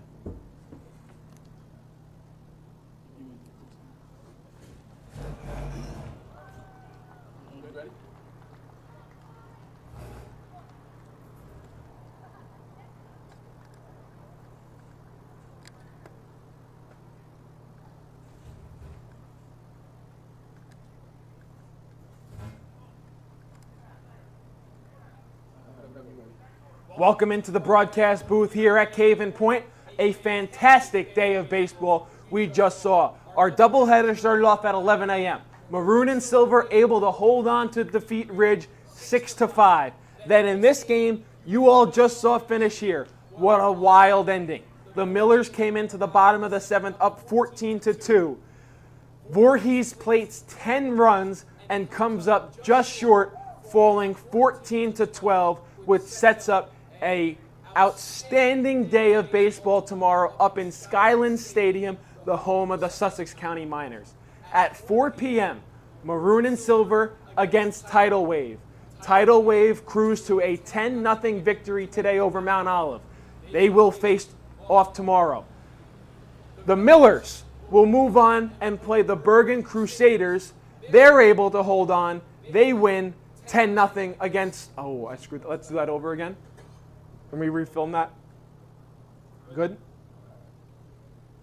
What a fantastic day of baseball we had here at Cave Point. Welcome into the broadcast booth, everybody. I'm Kevin Connolly. Our doubleheader started off at 11 a.m. Maroon and Silver able to hold on. A 6-5 victory over Ridge earns them a ticket to the Elite Eight of the North Region in this Last Dance tournament. Our second game that you just saw end was absolutely wild. The Millers led 14-2 coming into the bottom of the 7th inning. Voorhees plates 10 runs. They're unable to get those final 2 runs across. The Millers win 14-12. They also advance to the Elite 8 region of this North bracket. Around the state, 2 games judge the other 2 participants of that Elite 8. Tidal Wave gets a 14-0 win in their game over the Woodbridge Devils. The Bergen Crusaders earn a 10-0 win over Mount Olive. Both those teams advance to the Elite 8. Tomorrow, Skyland Stadium, the home of the Sussex County Miners. Maroon and Silver against Tidal Wave at 4 p.m. Bergen Crusaders against Millers at 7 p.m. You can catch both of those games right here on the YouTube page of D1 Media Pro. We'll be there bringing you live coverage starting at 4 p.m. Hope to see you there.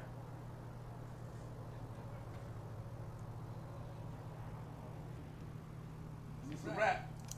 Good work.